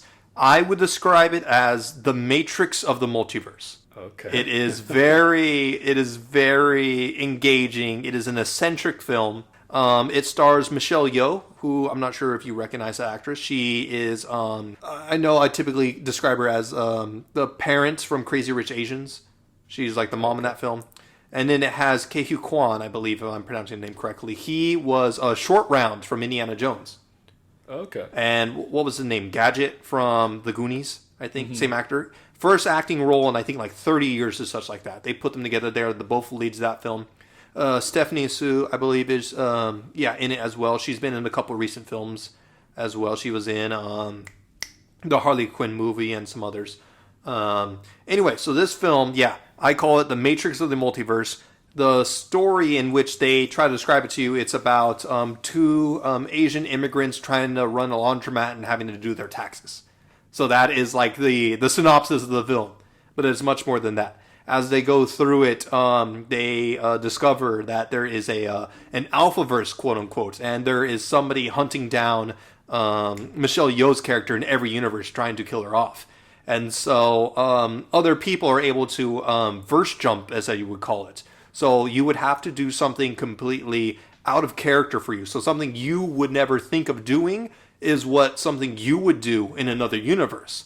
And so if you do that thing, you're able to use a device to help you launch pad to connect to that person to acquire their skills and their abilities. So if you want to learn how to do Kung Fu, you would need to do something Kung Fu Kevin would do that you would never do. That way it builds that bridge for you to be able to connect and acquire that Kung Fu Kevin's abilities.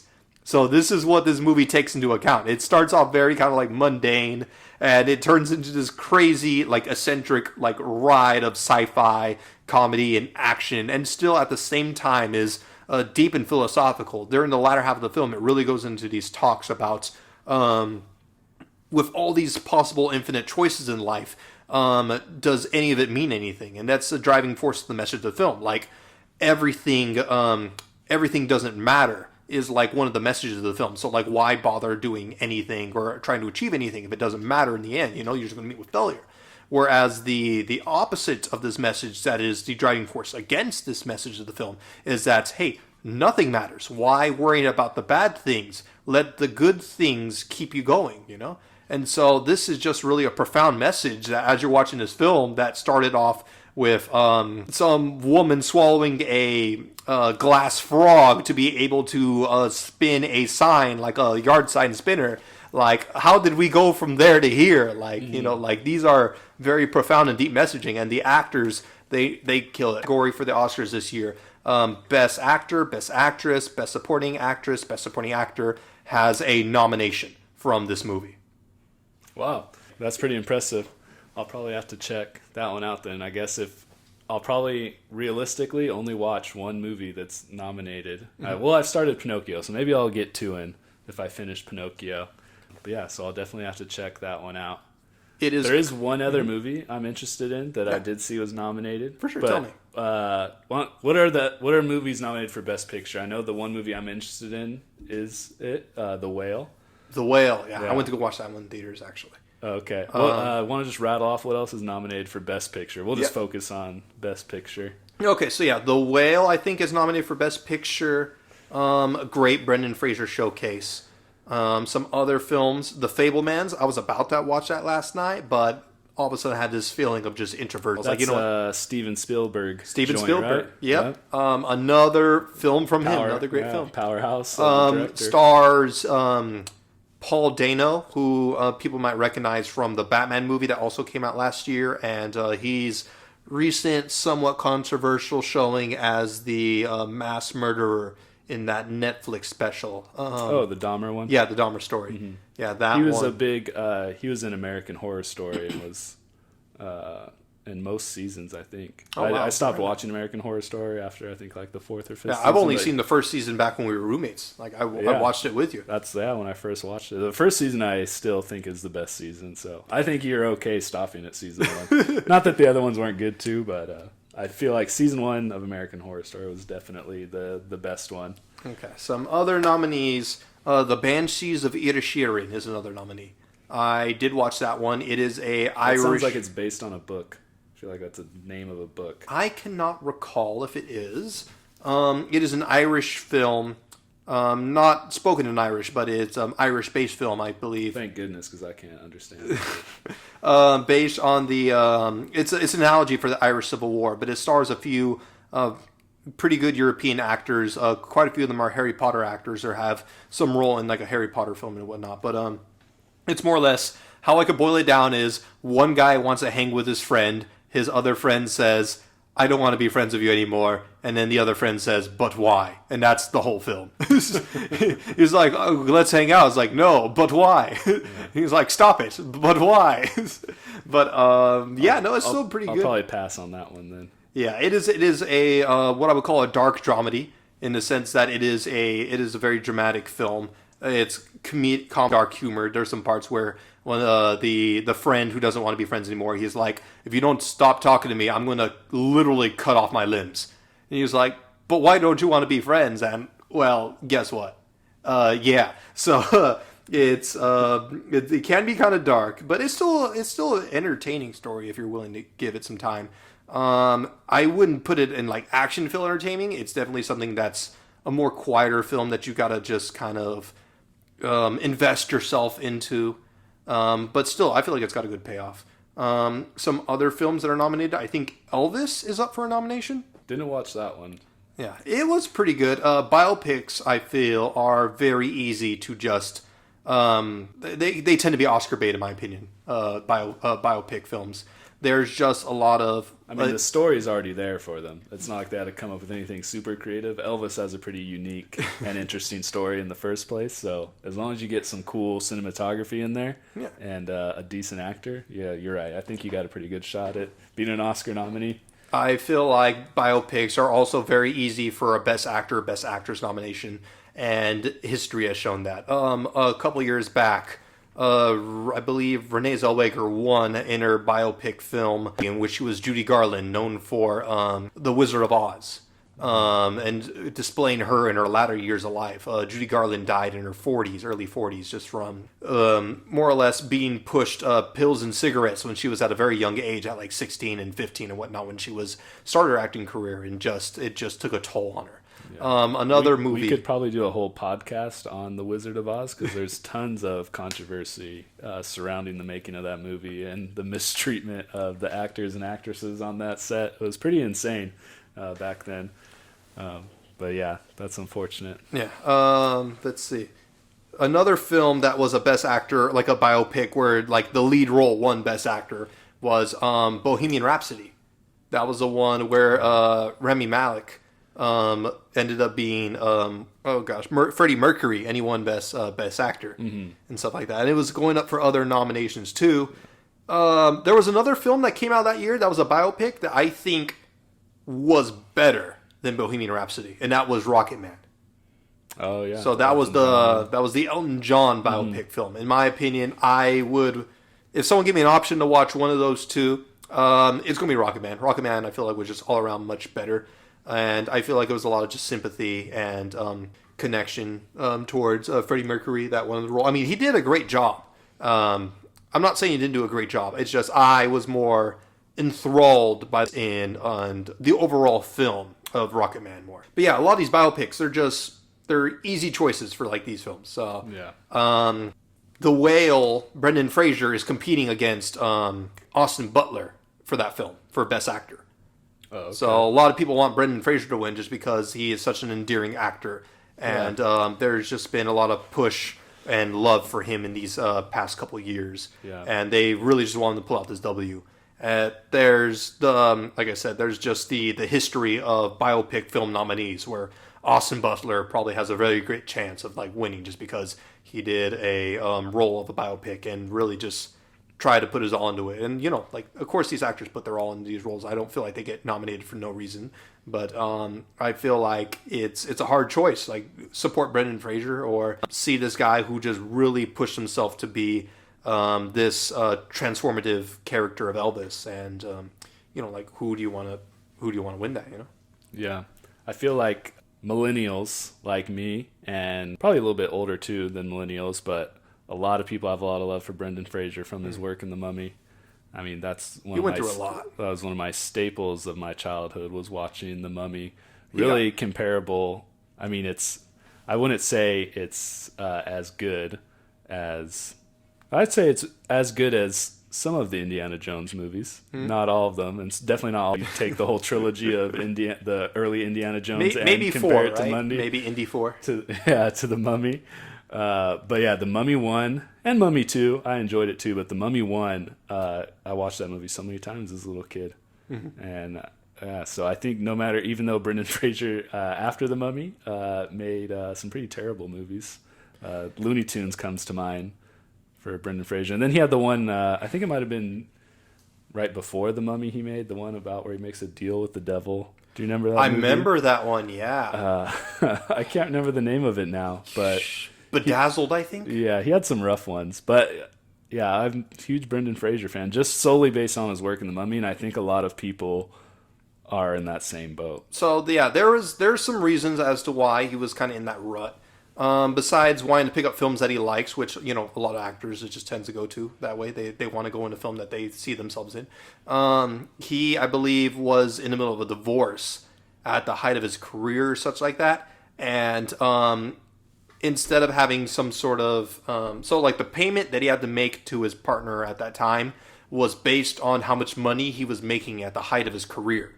And, well, at the height of his career, of course, shortly after, he wasn't making as much anymore. Yeah. Doing all the work on The Mummy, he was doing a lot of, like, his own stunts, if I'm not mistaken, and he actually got hurt a lot. He actually had a lot of back problems and was just aching constantly. So he couldn't do, like, a lot of these action films. Like, he couldn't come back for Journey to the Center of Earth 2 because he was just hurting too much during the first film.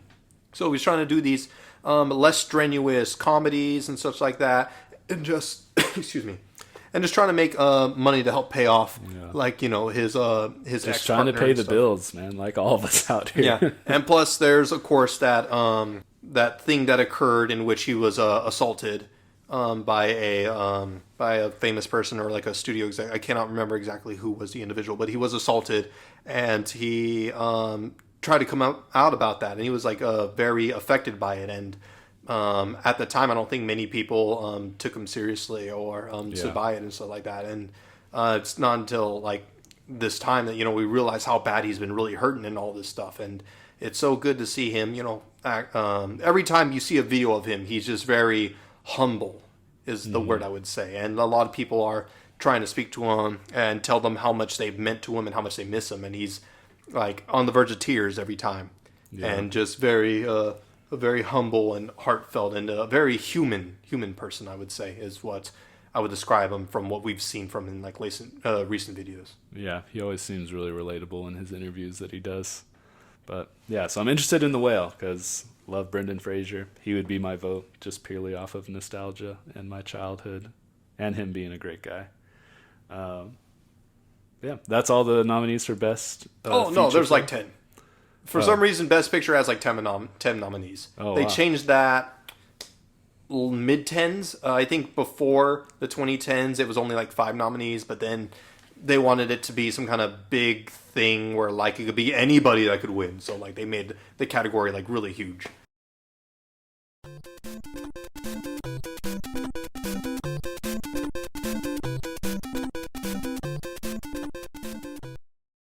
What else was nominated for? Okay, so all the Best Film of the nominees Year. here. Yes, sorry. So all the nominees here, we got Everything Everywhere All at Once, Banshees of Inisherin, The Fablemans, All Quiet on the Western Front. There's quite a lot. Elvis, Top Gun Maverick, Woman Talking. I haven't even heard about that film until recently. Triangle of Sadness. That's on the same boat of Woman Talking for me. Tar. I actually saw that one in theaters. And I might have said this already. Avatar: Way of Water. But my pick for all these, I mean, I got to give it to Everything Everywhere All at Once. I just think it is just a film you only get once in a decade kind of deal. It's like very profound and like crazy and mind blowing. It's just got a little bit of everything. It's eccentric. It is engaging. It's got sci-fi. It's got action, but it's still carries some deep messages under all of that stuff. And I think it has such a great impact. So that is my vote. If it doesn't win, the other pick I would have to give it to would be All Quiet on the Western Front, a foreign film from Germany that's an anti-war film for World War One. That one is currently on my Netflix list. So Yeah. on my rainy day when I get to watch a movie, one of the ones I can pick from too. But I'm sold on Everything Everywhere All at Once. Yep. Yeah, I'm sold on it. It'll probably be the one I try to watch. Hopefully I'll finish Pinocchio, and then I'll try to watch that one. No worries, my friend. This next segment here, we'll start wrapping it up. Next segment is video game character 20 questions. Have you ever played 20 questions before, Jordan? Not with adults. I think I've only played that with kids. Yeah. Well, the premise of the game is I have a video game character in mind. You have 20 questions to ask me, and I can answer with either yes, no, or not sure. But if I feel like I need to give you a little bit more because it's just a difficult question, I'll probably add in a little bit more. But I'll try my best, not to give any hints or anything like that. But yeah, I have my video game character. It's a little bit of a trial run here, so I want to just say I feel like I'm throwing you a softball a little bit, so I guess there is one hint. I wanted it to be a character that I think you could get in 20 questions, but still a challenge. So whenever you're ready, you can go ahead and ask your first question. Alrighty, let's see. Is this character from an RPG? No. Alright. Did this character come from a video game before 2002? No. Okay, so more recent. Alright. So a recent character that's not from an RPG. Alright. Does the character wear battle armor? No. Okay, no battle armor. Okay, no battle armor, recent game, not an RPG. So what would probably be helpful is if I keep track of questions you've asked 3 questions so far. I mean, if you need a bigger screen, you could go ahead and type up the character up there. You've asked 3 questions so far? Yes, All 3 right, questions. so you're on question 4 here. So yeah, go ahead and would you be able to write down the questions? No, that's doing too much. Okay, I understand. I should have brought my notepad. Gosh. Okay, is the character a male? No. Okay, it's a female. All right, cool. Or not a cisgender male. Let's see. Thinking. Really want to try to see if I can get something to really just narrow this down right away. And so, Did this character come out between, or did this character's game originate between 2010 and 2020? No. All right, so we're between 2002 and 2010. That's 5 questions so far. All right.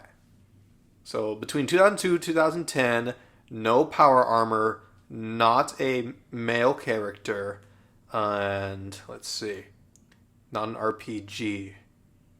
All right. Does the character primarily use guns? No. No. All right. Does not use guns. Does the character have more than one game? Yes. Okay. All right. I think I might be getting somewhere. Does the character have more than 2 games? Yes. Oh, damn. I thought it was going to be Portal. I thought it was going to be Shell from Portal. Gosh. Oh, man. Because that would have been like a 2006, 2007 game. No power armor, no guns. Gosh, I thought I had you there. More than 2 games. I feel like that's a waste of a question now. But more than 2 games. Original game had to have come out prior to 2010. Okay. Is there vehicle play in this game? Yes. Okay, so vehicles. That is 10 questions. 10 questions, halfway there. I thought you said this was going to be a softball, man. Oh, gosh. I thought it was. You know how many video games there are? Oh, my goodness. I know, this is hard to a lot of video game characters. Oh, man. Okay. We'll get in somewhere. I mean, including video games that involve licenses, that's like... Has this character ever crossed over to another game besides their mainline game? No. No, okay. Okay, so we're going to go ahead and do... Is this character a Nintendo character? No. Okay. So at least we know they're not exclusive to Nintendo. How many questions are we at right now? You are at 12. This will be 13. 13. Goodness. You know, this is just a trial run here, Jordan, so I'll probably have to tweak the game after. Does not primarily use guns. No, it can't be Tomb Raider. Lara Croft. I mean, can it? Did this character... No. Here, I'll ask. Did this character receive a reboot? Like a reboot of a game? Yeah. Like an old game that was rebooted? That's a remaster. Did this character more or less have like their game like rebooted? Like, let's say like Lara Croft's Tomb Raider. Like the original Tomb Raider came out, and then they got the reboot, Crystal Dynamics Tomb Raider. You know, I'm going to say no, but there were remasters of the games. Okay. Not an RPG. Would this character be considered an adult? Yes, modeled after an adult. Modeled after an adult. But I don't think the actual character would be an adult. This is a video game character, right? Yes. Okay. That is kind of my question. Like, gosh. No. This video game 20 questions. Are they from a video game? No. What? Oh, God. Strike that one from the record, please. Okay. Gosh. They're modeled after an adult. Okay. She doesn't have an age, but she appears adult-like. Okay. I feel like that kind of gives me more questions. Okay. Is there a title of their game that uses their name? No. No, okay. You're at 15. Down to the wire here. Okay.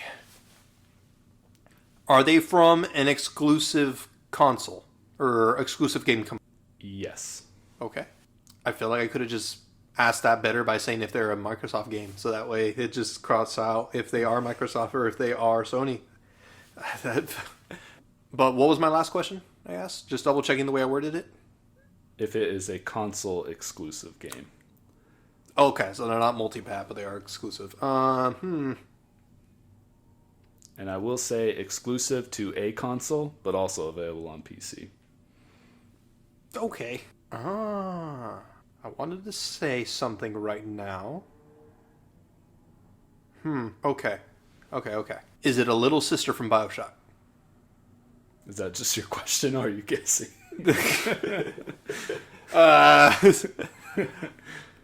Because you still got, you're on... Oh, you're right. This will be 17. There's 17. We still got 3 more. Yeah. Oh, boy. Here we go. Okay, 3 more. Modeled after do an you want me adult to answer that question? No, we could hold off. We could hold off. Modeled after adults throwing me off, man. What could that mean?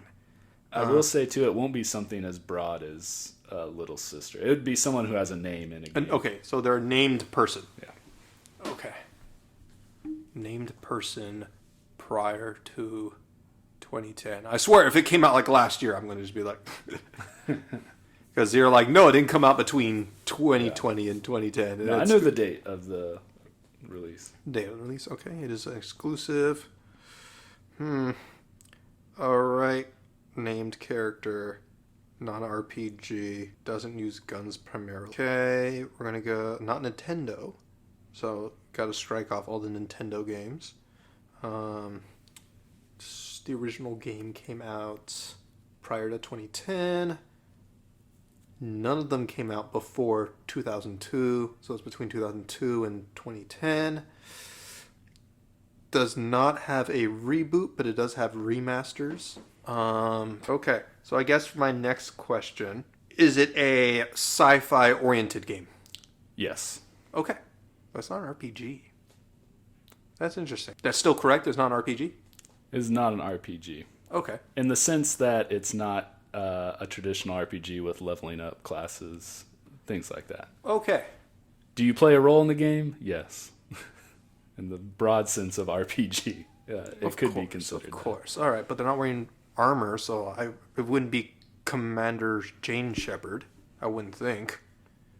I did receive a Mii Master, but she uses guns, so it's not the primary gameplay. You're going to get me good with this one, man. You're going to get me good. I got a feeling you're going to be just pissed when I tell you who it is. This is flying right over my head. We are going to say, is the hair color for this character brown? Are they a brunette? No. Okay. Question 19 now, or 18? Yeah, this would be 19. 19, so okay. 2 more questions. You got a lot of good bones here. I feel like you just need that one thing to tilt you. I know. Goodness. Was there anything on the line here? Or is this... Well, I am going to keep stats of everyone who comes on the show and plays this. So. Oh, goodness. Okay. Bragging rights on the leaderboard. Bragging rights. Gosh. Okay. Oof. This is tough. So earlier when I need some clarification. Earlier when we said this character does not use guns, or guns is not the primary gameplay. Are we talking about the game doesn't primarily use use gunplay, or this character does not? Just the character. Just the character. Okay. Next question. Are they the main character of the series? No, because I know what you're asking. They're not the main character of the series, but they are a critical character. Okay. I might be getting somewhere. I think you could classify her as a main character. I guess I'm giving you too much information now, but I would say in the sense that I think you're asking me, no, she is not the main character. Okay. Is this an Xbox series game? Yes. Is it Cortana? You got it. Oh, yes, he got it! Oh, my gosh! First appeared in Halo Combat Evolved, 2005, I believe, was the release year. That came out in 2001, dude. 2001? Really? Halo 2 came out in 2005. Yeah, I might be mistaken then. So, 2001. 2001. So, I mean, it was the end of 2001, almost 2002. But yeah, Cortana, she was purple in that game when she first came out. Yeah, so the hair question tripped me up because I think, and I don't know if it was maybe the show or that she got like an actual kind of rendition of what a human looks like, and I think she had dark hair, but I don't think it was black or It might have been We black. we do and see not her brown. model that she's modeled after. I think either in Halo 4 or the Reach series or something. Like we see like the actual character in like Halo lore.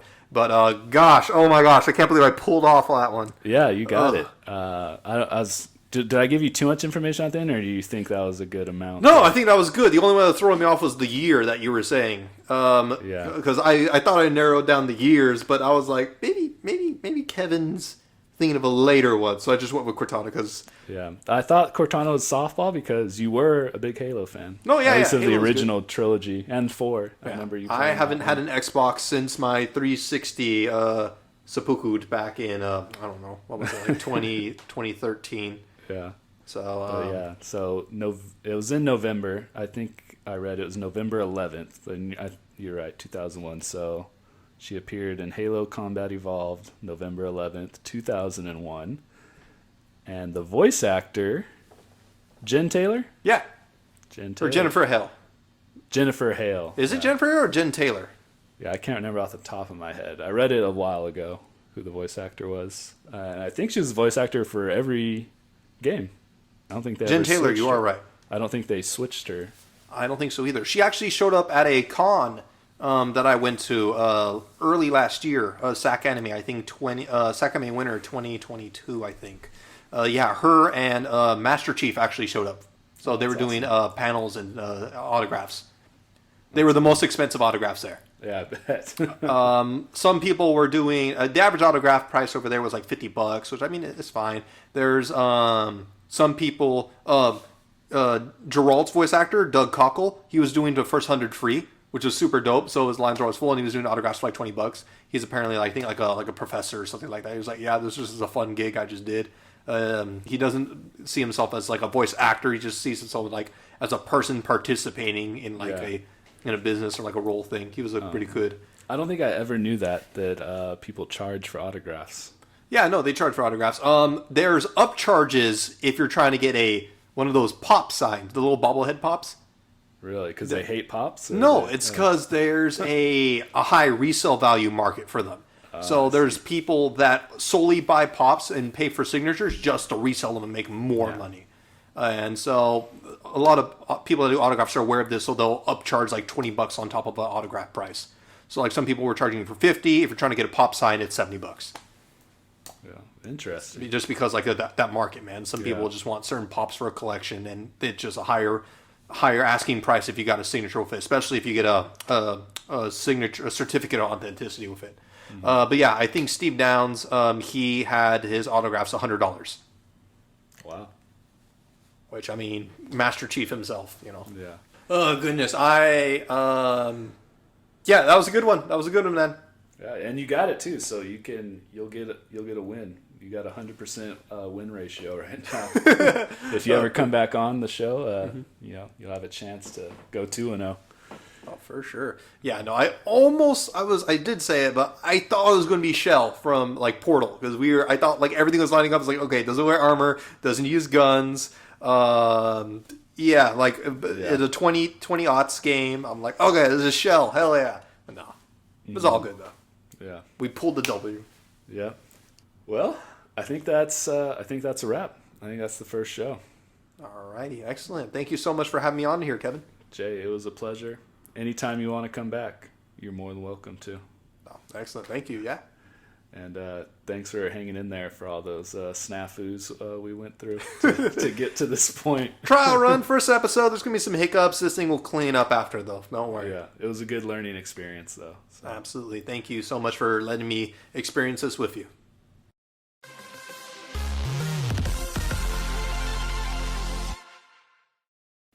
Thanks for joining us this month. I hope you enjoyed the conversation. If you'd like to contact me, you can reach me at GatherPartyPodcast@gmail.com. Feel free to send me feedback, video game character recommendations, and whatever else is on your mind. You can also find my social accounts in the episode description. Episodes are released the last Tuesday of every month. I hope you can join us again next month. And remember, friends, it's only screen peeking if you get caught.